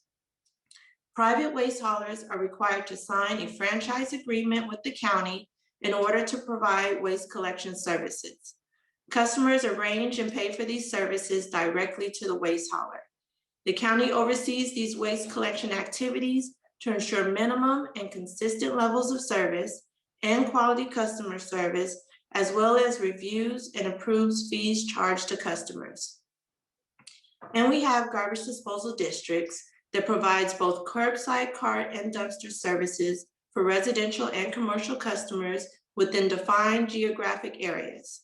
Waste collection fees are paid through each parcel's annual property tax bill, which makes services mandatory. Vacant parcels also pay into the GDD, but at a reduced rate. The county administers these contracts to ensure minimum and consistent levels of service and that quality customer service is provided. The county approves all rates and occasionally has to go through the Prop 218 process to increase the rates charged on property taxes in order to collect enough money to pay the waste haulers. There are 7 GDDs within unincorporated Los Angeles County, and we are currently proposing to establish 4 more in the Antelope Valley that is currently an open market. The Antelope Valley is located in the northern part of LA County and is a very rural, high desert area. We think that GDDs are the best system for this area because the Antelope Valley is experiencing an influx of illegal dumping, which having the vacant parcels contribute to the system will help fund some of the illegal dumping collection. So here's more info on the GDD collection system. GDDs are geographically defined areas where waste collection services for residential, multifamily, and commercial properties are provided through a single contracted waste hauler. Residential customers use the 3-cart system. Commercial and multifamily customers use dumpster service. And customers also have the option of paying for additional dumpsters or carts to dispose of their waste. Looking at the map of LA County, the areas in blue identify existing GDDs. The brown to the north is the open market Antelope Valley area I just discussed that is a hot spot in the county for illegal dumping. The assessor's office determines the level of service based on the property type and size and assigns each property a refuse unit, which I will explain shortly. Basic service fees are included in property tax as a direct assessment, and residents pay the waste hauler directly for additional services. And these are the 2 ordinances that allow LA County to implement this system.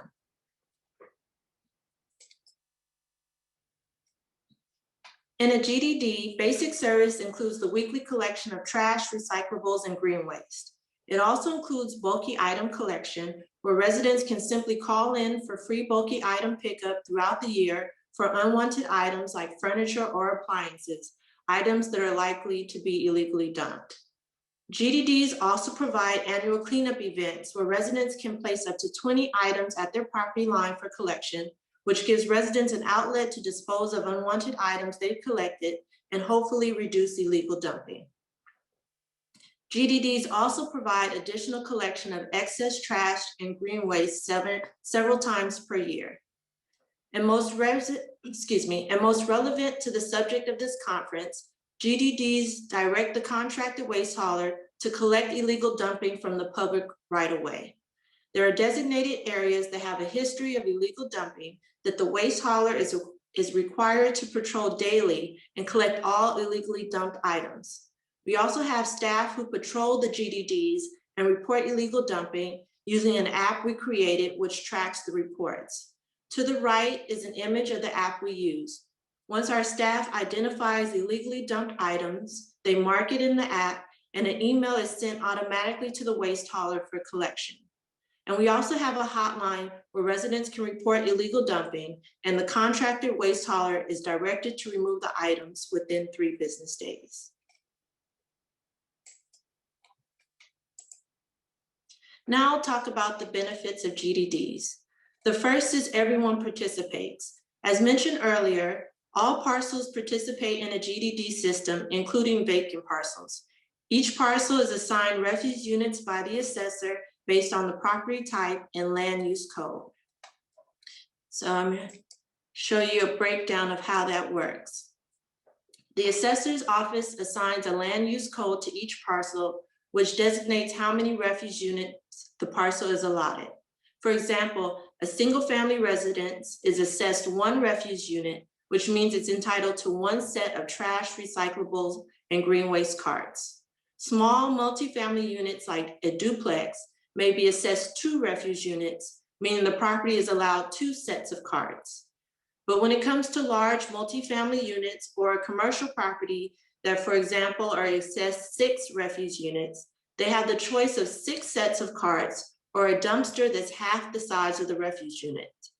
These types of properties usually don't want 18 carts on their property and will go for the dumpster. In this example, 6 refuse units would equal a 3 cubic yard dumpster. And this is how refuse units are billed. All vacant properties pay for 1/2 a refuse unit. For example, if an occupied parcel pays $20 a month for service, then a vacant parcel pays $10 a month. And although these properties don't receive weekly trash collection, they're still entitled to all the other free services like bulky item collection and the annual cleanup events. They also benefit from the illegal dumping collection by the waste hauler collecting material from the public right-of-ways, including the sidewalks and streets in front of their property. And if a multifamily or commercial property like a restaurant is allotted 6 refuse units, then it will pay 6 times the amount for 1 refuse unit. These are monthly amounts, but parcel owners are billed annually on their property tax bill. And every GDD has a different rate based on the bids we receive from waste haulers to service the area. So let's go back to the benefits of GDDs. The next is combating illegal dumping. Funding generated from vacant parcels supplements the cost to combat illegal dumping.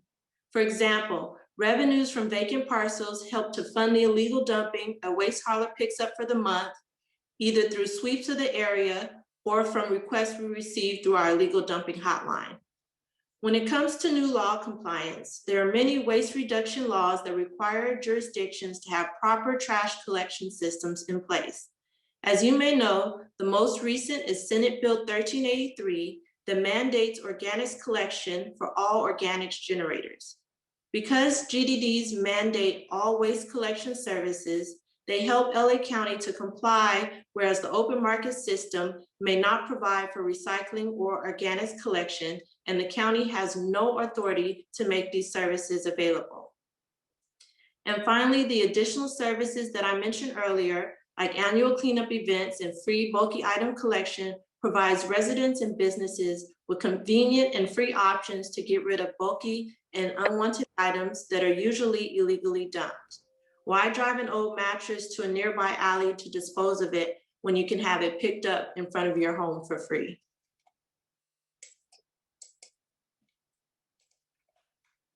While there are many advantages to the GDD system, especially in areas with high instances of illegal dumping, here are a few limitations. The first is funding. Because service fees are collected through property taxes, there is no flexibility, and those fees can only be used to fund projects in that specific GDD. Whereas the other residential and commercial franchise systems I discussed earlier generate funding through franchise fees paid to Public Works and have more flexibility to use those funds where they are needed in any franchise area. Also, you can't quickly raise the rates to match an increase in expenses because of the Proposition 218 process, which is required for GDDs. And I will expand on Prop 218 in the next slide. Next, state law requires the award of GDD contracts to the lowest responsible bidder, and there are no other criteria such as references or other factors. Now, mandated services. Because service fees are collected through property tax, services are mandatory, and not all property owners are a fan of this stipulation. They don't like the government forcing services on them and or would like to pay for the services themselves without the automatic charge on their property tax. And last, there is a lengthy creation process to establish GDDs, which can take up to 3 years. These are the main 3 processes for establishing GDDs. There's no specific order for the processes. There's no specific order for the processes, as all 3 can take place concurrently. CEQA stands for the California Environmental Quality Act, and this approval is required whenever a project may have environmental impacts. Establishing GDDs, especially in areas that weren't using the 3-cart system or receiving uniform trash services at all, require environmental analysis for new services that may put additional trucks on the road. There's also the Prop 218 process that needs to take place since service fees are billed through property taxes. And last is the most extensive process, which is getting approval from the Local Agency Formation Commission, referred to as LAFCO, which is required to officially form the districts. Again, overall completion of all 3 can take 2 to 3 years. Thank you so much for that amazing presentation. I know we weren't able to get to absolutely all of it due to some of the time constraints, but I do want to encourage all of our panelists and attendees today. If you have questions, because this is a really incredible tool that you can use in your jurisdictions to help address illegal dumping and waste removal. And so if you have additional questions, please blow up that Q&A feature down below, and Monique is going to be hanging out for a little while answering some of those questions. I'm sure you'd also like to put your email in the chat so that people can reach out if they have additional questions. And then we will also be sending out all of the panelists' presentations to every one of our attendees who have registered for the conference. So please look forward to receiving the full presentations as well as a recording of today's conference after the conference is over. Thank you so much, Monique, for this excellent presentation. And we look forward to continuing that work in the Q&A section down below. Thank you. It is now my pleasure to welcome Larry Sweetser, who is the chair of the Illegal Dumping Technical Advisory Council. Larry, if you could join me, that would be wonderful. Trying to, it says I can't start my video. Let me ask you to start your video. There you go. Welcome, Larry. Larry, you're going to have about 7 minutes, and then we're going to jump over to Heidi. So we'll keep it short today. We've got so much information to cover. Larry specializes in trying to build bridges and gaps between California's strict regulatory requirements and the reality of solid waste and household hazardous waste programs for over 30 years. 30 years of incredible experience. And Larry, I'd like to pass it over to you. Okay, and I'll make this as quick as I can. Good morning, and thanks to Alameda County and Supervisor Nate Miley and Aaron Armstrong for their leadership in sponsoring this conference. And also want to commend all the attendees for their interest and commitment in addressing illegal dumping. As Supervisor Miley noted in his opening remarks, illegal dumping affects everyone, urban, rural, societal. It's a societal problem. There's many reasons for it and no one solution. I'm Larry Sweetser. I'm the chair of the California Illegal Dumping Technical Advisory Committee, or IDTAC, and I'm on the IDTAC representing the 24-member Rural County Association Environmental Services JPA, or ESJPA. Technically, I'm a consultant for them, but I've been working with them for over 20 years on solid and hazardous waste issues. In the rural areas I cover, just to visualize, is over 30% of California's area, 5% of the population, and less resources. So pretty much all in Northern California down the eastern side, lots of open spaces for illegal dumping, as well as federal and state land. So, and I have the privilege of traveling to those various jurisdictions. So what is the Illegal Dumping Technical Advisory Committee? Essentially, we started in 2006. We are an independent advisory committee supported by CalRecycle. And CalRecycle is the state agency under Cal EPA charged with regulating solid waste management. We're not a state agency. We are an informal structure, but we do provide assistance for jurisdictions and to state agencies, and also, but we don't do any legislative advocacy. Essentially, our charge, as you see here, is to assess the extent of the illegal dumping problem, something we're still working on, developing recommendations to CalRecycle on how to address these issues in both local and state, and also providing resources and networking. And I think that's our biggest feature. We have 30 members representing state, local agencies, associations, the private sector, enforcement, environmental groups, public sector, quite a lot. Essentially, we've met 2 times a year, providing network opportunities, doing presentations, creating some of the resources that are available now for people. And this conference shows how many great things are happening throughout the state, and a lot of it's independently happening. And what we're trying to do is compile that information as a resource for people and addressing some of the needs identified in the conference. So in the past year, primarily, we really kicked it into high gear in developing our subcommittees, which I'll be mentioning in a minute, and going through some of the resources we have available, and we're continuing to develop those throughout the state. So really getting the exponential. You can see from this slide, and I definitely won't read it, this is our current membership. We do have a few vacancies, but the right side represents local and state government agencies. The left side does. The right side is associations, public, private, environmental groups, and a few. And as I've said, we are developing these resources. We do have a few vacancies.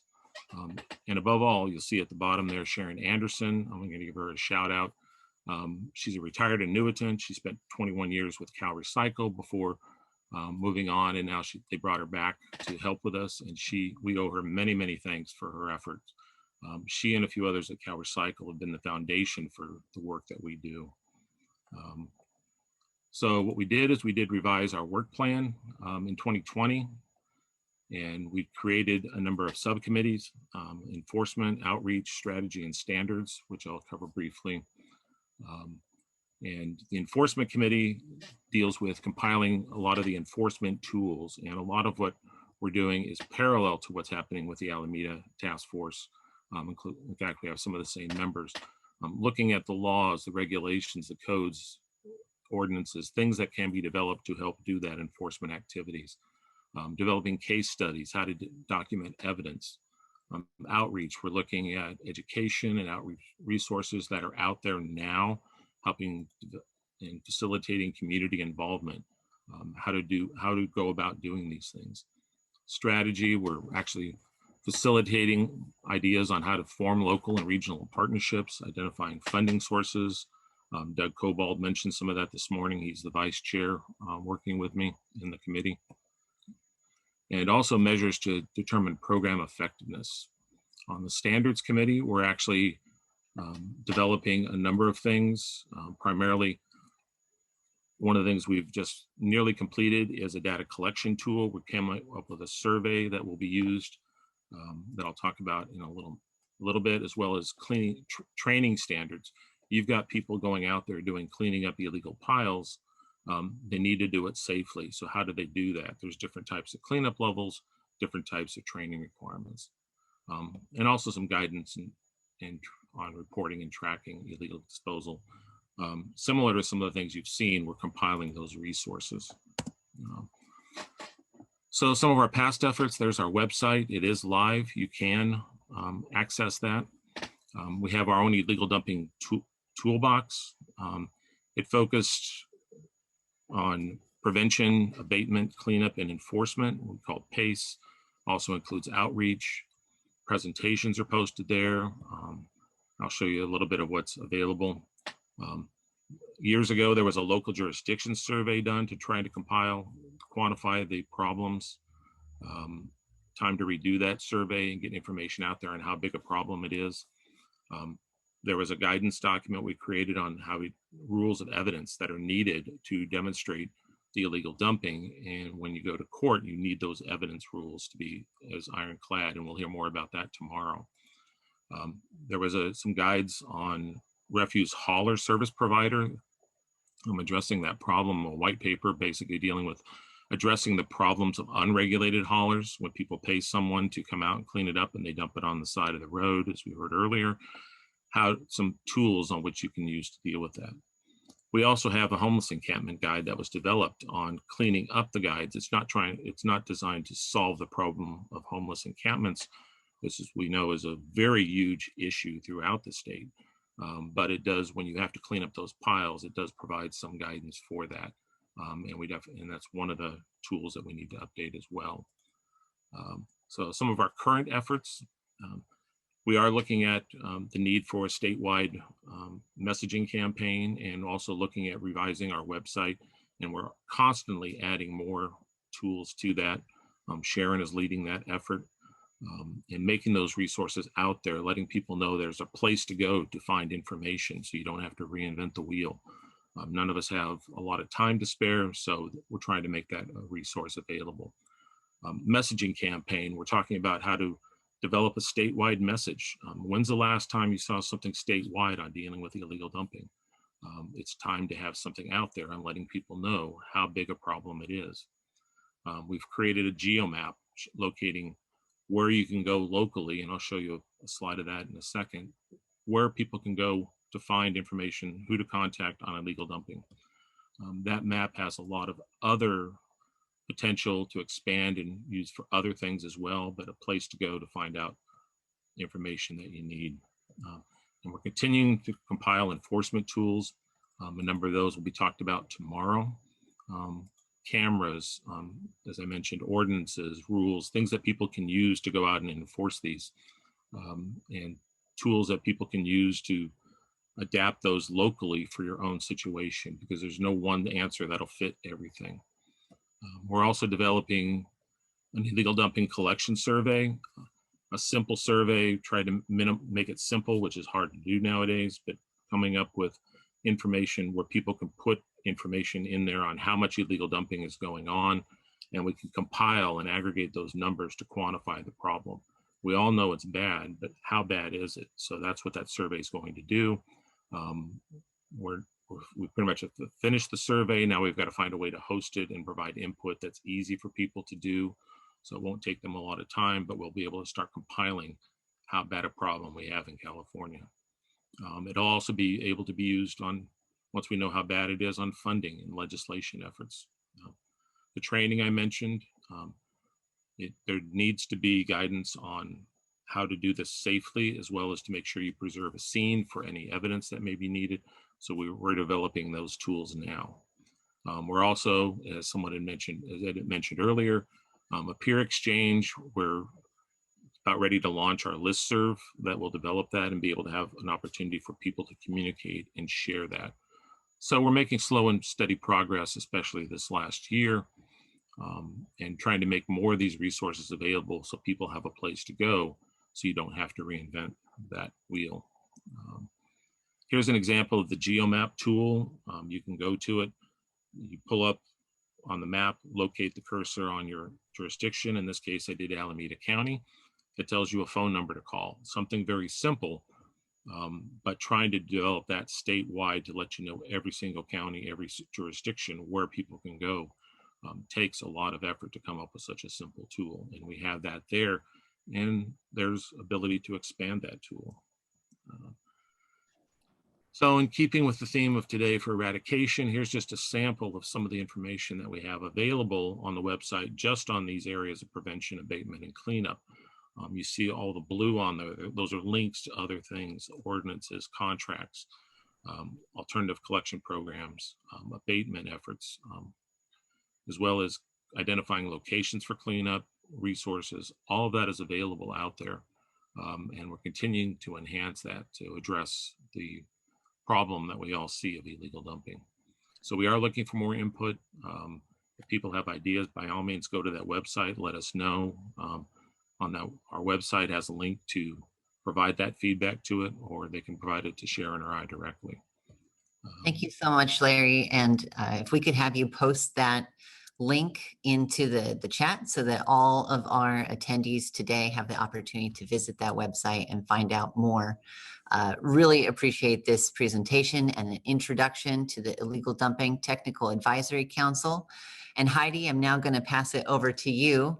Heidi is a leader in the solid waste industry for over 30 years. Again, another expert with an incredible background. In May of 2020, she was appointed by the California Environmental Protection Agency to the Statewide Commission on Recycled Materials and Curbside Recycling, and she was elected chair by its 17 members. Heidi, welcome to the conference. Thank you so much, Erin. I'm trying to remember how I do the views slideshow. Here it is from the beginning. Okay, so hopefully you can all see that.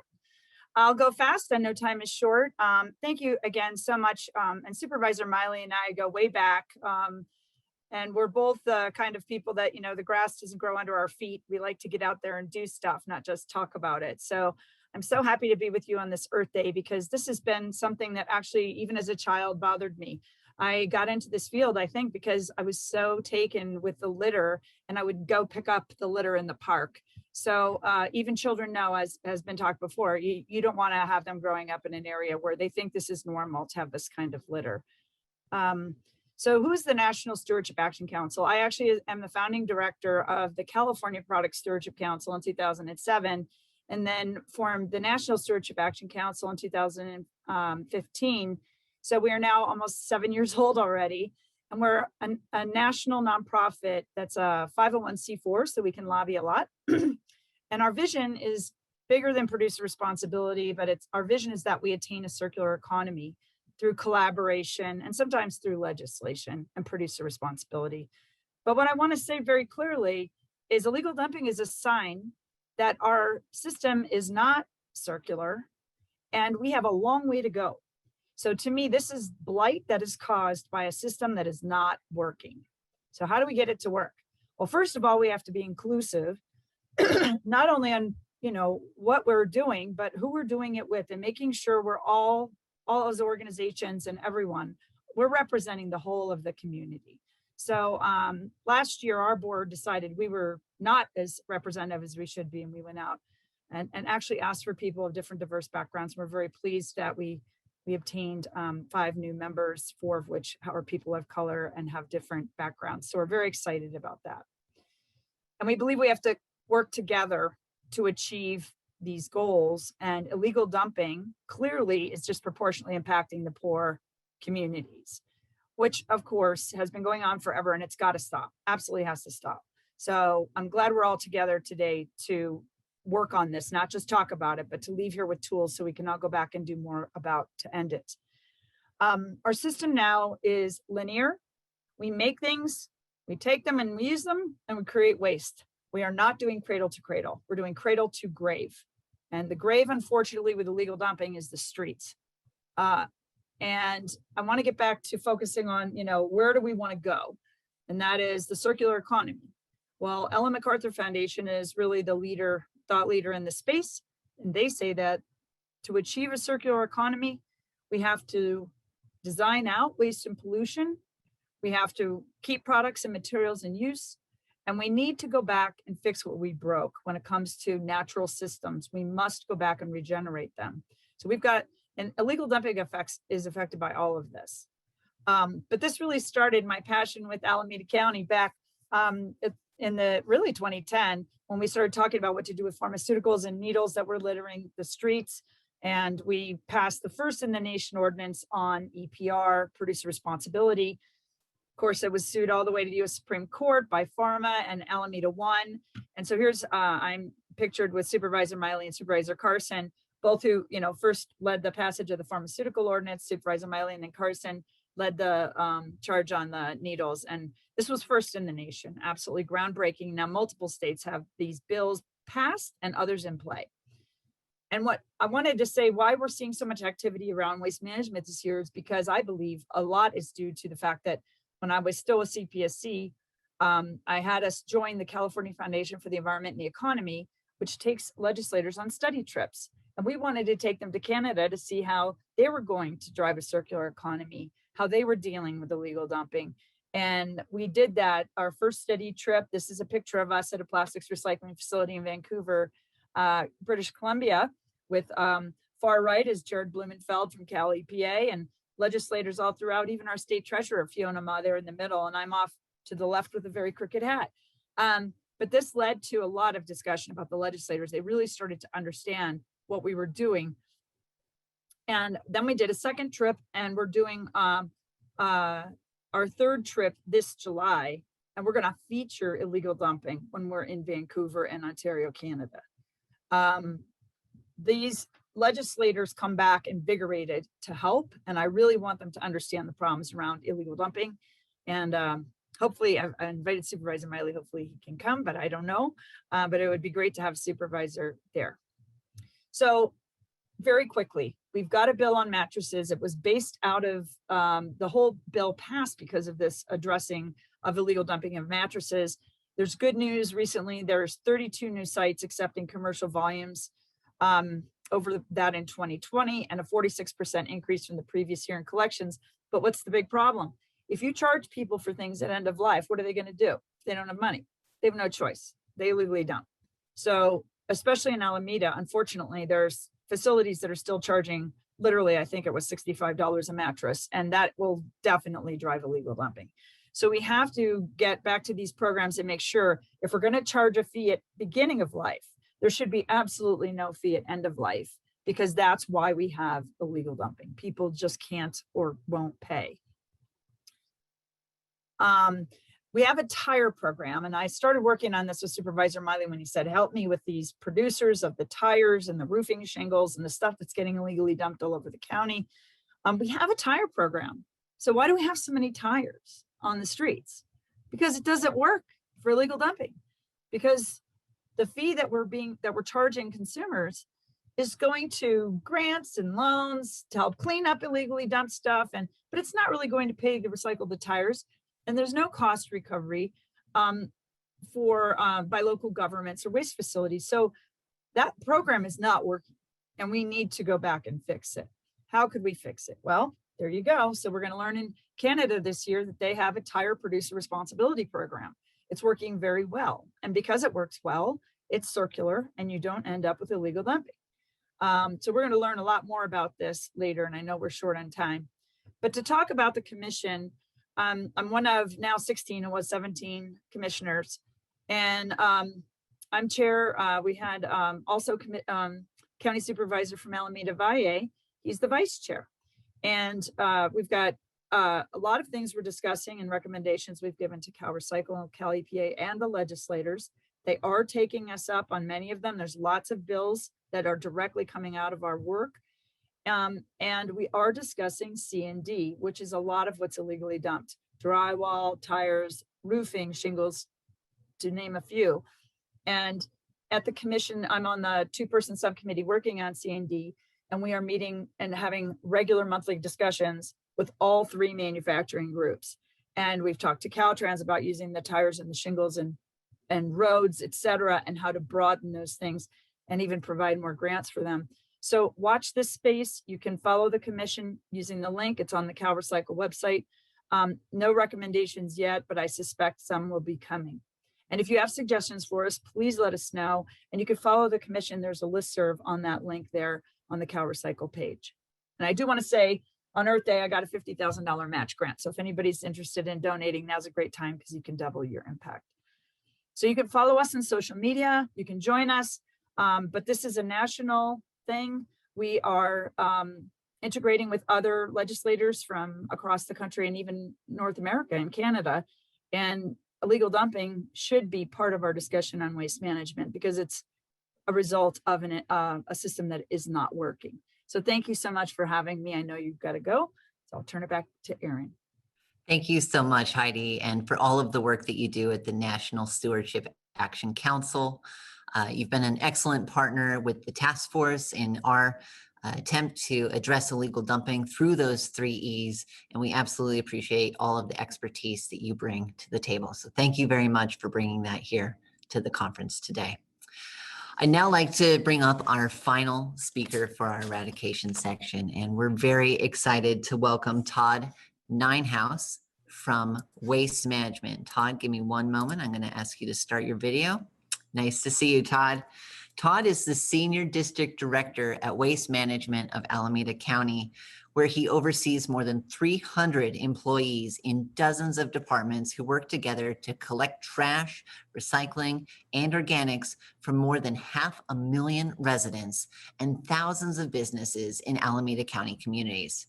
Todd's insights on illegal dumping are based on 25 years of experience at Waste Management, heading operations in a variety of communities, including Livermore, Stockton, and Oakland. Welcome to the conference, Todd.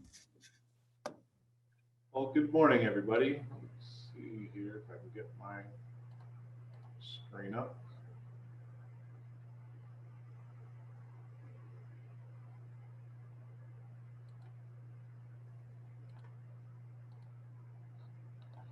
All right. So as Aaron said, my name is Todd Ninehouse. I'm the Senior District Manager for Waste Management of Alameda County. We pick up trash, recycling, and organics from across the county: Albany, Emeryville, Oakland, Hayward, Orloma Sanitary District, some of the unincorporated areas. We pick up C and D as well across Alameda County. So I'm here to talk a little bit about the hauler's perspective on illegal dumping and some of the things that we see. When we look at the different contracts we have various roles with our different franchises on what we do. Some of them, it's our responsibility to report illegal dumping. Some of them we are partnered with the public works departments, and we have a set amount of illegal dumping that we are required to pick up. So that's kind of where we fit into the role here. When we look at it, over the years, from my experience in the waste industry, it used to be a lot more manual work. We picked up a lot of loose material, threw it in the back of a truck, bags and debris. As time's gone on, we've moved to containerized material, and our trucks are more fitted to pick up that containerized material. So when we're looking at illegal dumping, it causes some problems for us as far as what we can pick up. That's where we're partnered with Public Works. When we look at construction debris, concrete blocks, piles of stones, those are things that you can't obviously lift up and put into a truck. You need specialized equipment. We see a lot of medical waste out there that we're not prepared to pick up or have the proper materials to properly dispose of. Hazardous materials, human waste, fertilizer, pesticides, lights and electronics, all those types of things that you may see at various illegal dumping sites. Also, we've heard a lot about this. We see illegal dump sites routinely near homeless encampments.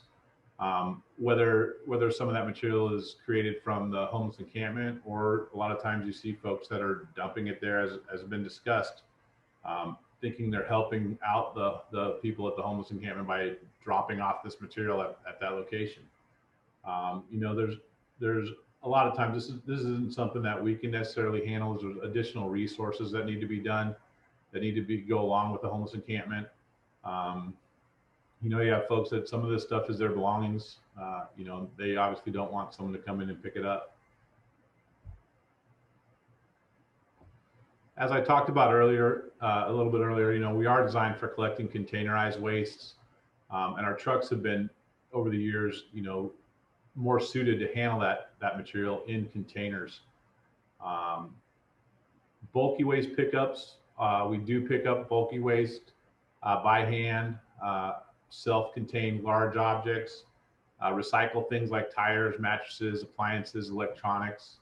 But we ask that, when the people set that material out, for the smaller objects to be bundled, bagged, or boxed to make that pickup go more smoothly.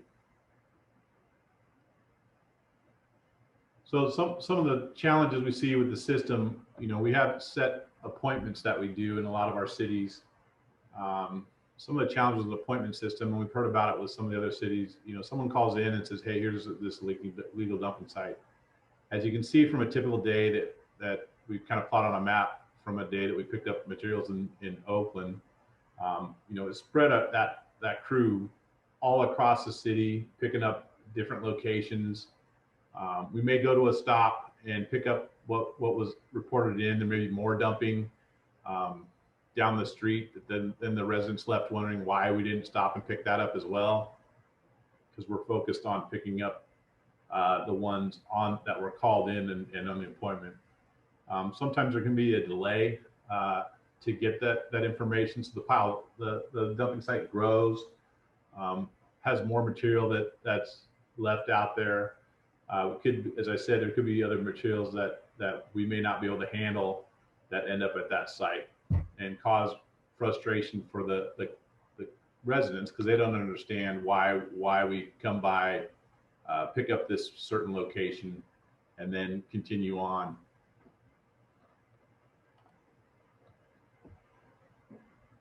So back in during the pandemic, from the middle of May through June, we did an interim project in Oakland, sweeping some neighborhoods. We picked up almost over twice as much tonnage.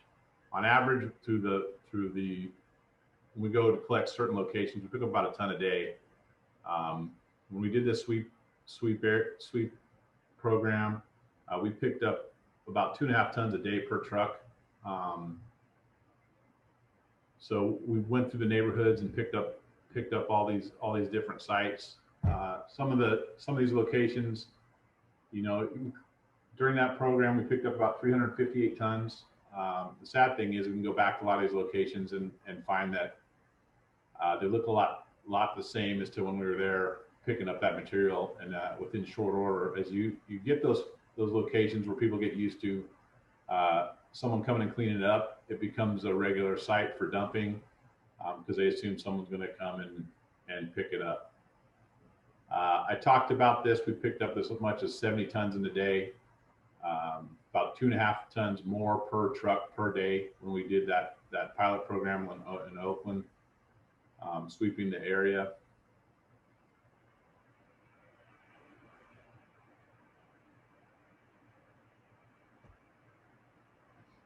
I talked a little bit about how when we clean up an area, we see dumping in that same location. My drivers that do illegal dumping pickup will oftentimes go to that same addresses or the same corners to pick up material on a regular basis, as people get used to the fact that there's going to be someone by to pick that material up. In this picture here, you see some material left at a city can, because we also service the city litter cans on a number of our contracts. And people then set that stuff next, although that's not what the city litter can is meant for. They set out debris next to those cans, knowing that we'll be by there to pick it up. So, along with what's been discussed throughout this presentation, all three pieces of this are key: education, eradication, and enforcement. The more people are aware of the issue and the resources available, the more they can help solve the problem. No matter how many resources a city dedicates towards cleaning a site, they continue to dump with repercussions. If there's no repercussions, they continue to dump in the same place. I talked a little bit about the pilot, or the interim pilot we did. We were picking up some helpers at a neighborhood on a regular basis. Folks got so used to us picking up them in that same location. One day our drivers came back to drop off those helpers, and someone had left a pile of illegal dump debris right where our truck was, because they knew we'd be back there, because they'd seen us go to that location 3 times to pick some people up and drop them off. Property owners, including public entities, need to be held responsible to keep their properties clean. Enforcement at known sites needs to be enhanced, and mandatory service ordinance need to be enforced. We've been partnering with the city of Oakland, EEOs that we're spoken about, and KOCB in Oakland, Looking at some of these locations, we find that there's folks that don't have necessarily the right amount of service. We found addresses where they didn't have service, then they're dumping at locations such as the one in this picture. So, you know, partnering with the cities that we have franchises with to continue to make sure that folks have the amount of service that they need. Illegal haulers need to be restricted and enforced.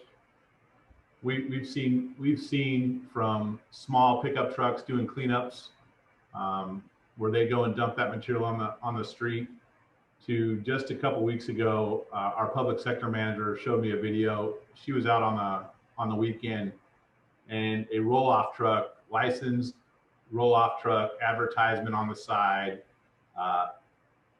pulled up to a site and emptied the contents of that roll-off container right onto the street instead of taking it to be properly disposed of.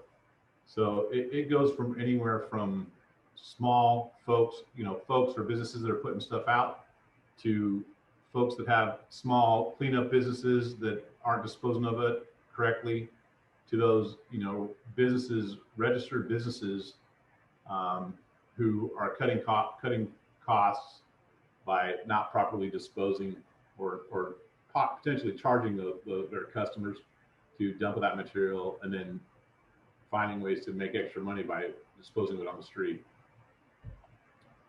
So with that, that's all I have. If you have any questions, I'll stick around a little bit and put those comments in the questions and answers, and I'll be glad to answer anything I can. Thanks so much, Todd, for that excellent presentation from Waste Management and for all the work that you've done. Todd and Waste Management have been excellent partners at our Alameda County illegal dumping pilot. I showed earlier today the 2020 final report for that pilot, which included the tree-lined streets at the beginning. And Todd and his crews were absolutely essential in helping to provide some of the compost that we needed to make that ground nutritious for those trees, and the mulch to make sure that we were able to prevent weeds from sprouting in the future. So we really appreciate your partnership and your participation today in the inaugural Illegal Dumping Statewide Conference. Thank you so much, Todd. I'm glad I could be a part of it. Thank you. Thanks. It's now my pleasure to welcome back the host of the inaugural statewide conference, Alameda County Supervisor Nate Miley. Welcome back, Nate. Thank you, Aaron. I want to just really thank all of the presenters today. Remarkable information. I'm going to go through a bit of things that I was able to kind of ascertain in terms of some of the highlights, but just remarkable information.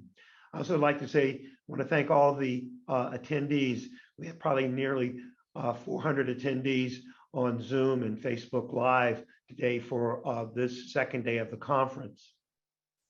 So let me just kind of talk about a few of the highlights that I want to mention based on the presentations. You know, with Doug, when he started off talking about the need, it's extremely important that the Illegal Dumping Technical Advisory Committee get fully funded. I think that is really important, because the Illegal Dumping Technical Advisory Committee for Cal Recycle can be the entity that really helps to institutionalize all of our work comprehensively throughout the state. You know, we are doing this conference yesterday, today, and tomorrow, and we're planning for the conference for next year. But I've always said, ultimately, I'd like to make sure that some other entity can take over this responsibility and spearhead this effort, pulling us all together. And I do think the Illegal Dumping Technical Advisory Committee through Cal Recycle could be that entity. And ultimately, as I've said in the past, I really would like the state legislature to provide the authority for Cal Recycle to be responsible for efforts statewide to address illegal dumping. The burden of illegal dumping should not fall on any one local jurisdiction, because obviously we've seen how illegal dumping can just manifest itself everywhere. And so it shouldn't fall on any one jurisdiction. As Doug pointed out, waste, and many people have pointed out, waste is a psychological barrier. I think that came up through the Alameda County illegal dumping documentary. You know, waste is a psychological barrier. It was talked about again yesterday. It produces mental impacts on people. All of us experience those mental impacts. There's insensitivity to illegal dumping. There's a lack of respect for communities. And it's been uniform that there needs to be accountability for people who illegally dump. I like the stuff that San Jose, I admire what San Jose is doing with its rapid program, removal and prevention of illegal dumping. You know, the work that they're doing around distinguishing trash. Trash is not illegal dumping. Trash is one thing, illegal dumping is another thing. Their work on encampments is just really outstanding. Then all that they're putting together around the data, the GIS mapping, the lessons learned. And I mean, San Jose is just doing so much. And then LA, focusing on LA, dealing with 1 million people in the unincorporated area and their approach to the garbage disposal districts and how they're having the franchise haulers be responsible for picking up items and their use of apps and technology. I mean, there's a lot between what LA is doing and San Jose is doing that could be utilized, and all of that could be combined in efforts through the Illegal Dumping Technical Advisory Committee through Cal Recycle. The work of the ID TAC, the work plan around enforcement, outreach, strategy and standards, the data collection tool, the legal dumping toolbox, the past efforts of ID TAC, the current efforts of ID TAC, and really that listserv so that there can be that peer exchange. I mean, those are just monumental things that need to occur. And then obviously, when we get to the National Stewardship Action Council and their focus on the circular economy and utilizing that aspect as an approach to illegal dumping. I mean, all of these things are interconnected, and I really appreciate Heidi's thinking around this and the work that they're doing through the California Foundation on the environment and the economy. And then the fact that the National Product Stewardship Council is pointing out how some existing programs are really not working and need to be retooled so that they can work better. And then the fact that there's that California Commission on Markets and Curbside Recycling.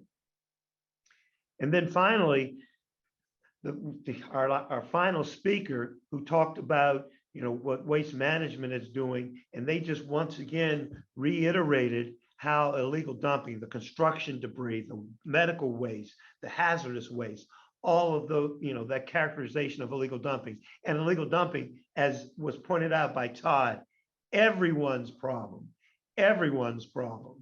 And then how illegal dumping is being kind of propagated by haulers with impunity. I mean, I'm not talking about the regulated haulers. I'm not talking about the franchise haulers. I'm talking about the unregulated haulers. That needs to be addressed. And then also, we've heard the uniform conversations around, the encampments and how a lot of the problems at the encampments is not from the people there, but folks of good intentions bringing things to the encampments and the debris piling up there. So the whole effort at addressing illegal dumping near and around encampments. So today, the Eradication Day has been extraordinary. People are very passionate about trying to address this problem. I think there's consensus that illegal dumping is a major problem affecting all of us. It's not limited to any jurisdiction. It has no boundaries. there's a lot going on. There is an extensive amount of work going on. So my hope and desire is that out of our conference over these 3 days, we are able to continue the momentum to create the necessary energy, the necessary action that really propels our efforts uniformly and collective action that allows for us to get the necessary institutional approaches that will really provide the focal point for us to really address illegal dumping comprehensively and not sporadically, and not move it from one jurisdiction to another. And I, once again, want to just emphasize that I do think the illegal dumping task force that is taking place through Cal Recycle could be that instrument. And I want to see it funded, and I want to see Cal Recycle get the authority to take on this problem statewide. So thank you all for tuning in today. Tomorrow is our last day for the conference. It's going to be on enforcement.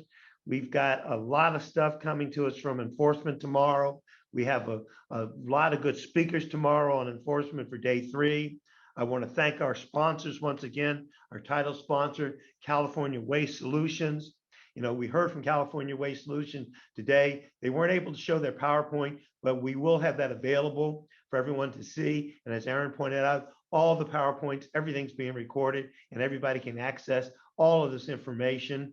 So we will have that available, but I want to thank California Waste Solutions, and I want to thank the presentation that was made by them. And I want to thank our other sponsors, Waste Management, AB&I. We heard from both of them today, Waste Management and ABI, Nixit, Junk Removal, the Mattress Recycling Council, the Beautification Council, and the California Product Stewardship Council. I want to thank all of our sponsors once again for helping us pull this together. And as I said, and I'm going to keep saying this, I'm just the instrument that's just trying to facilitate and catalyze us to all come together to have the necessary momentum to keep moving this and advancing this agenda comprehensively. Because it's been pointed out, illegal dumping is not going to be resolved in one swell swoop. It's a marathon. It's been pointed out we need to be consistent at this, and we need to have collective action. So thank you all. Looking forward to seeing you tomorrow for our last day of our illegal dumping inaugural statewide conference.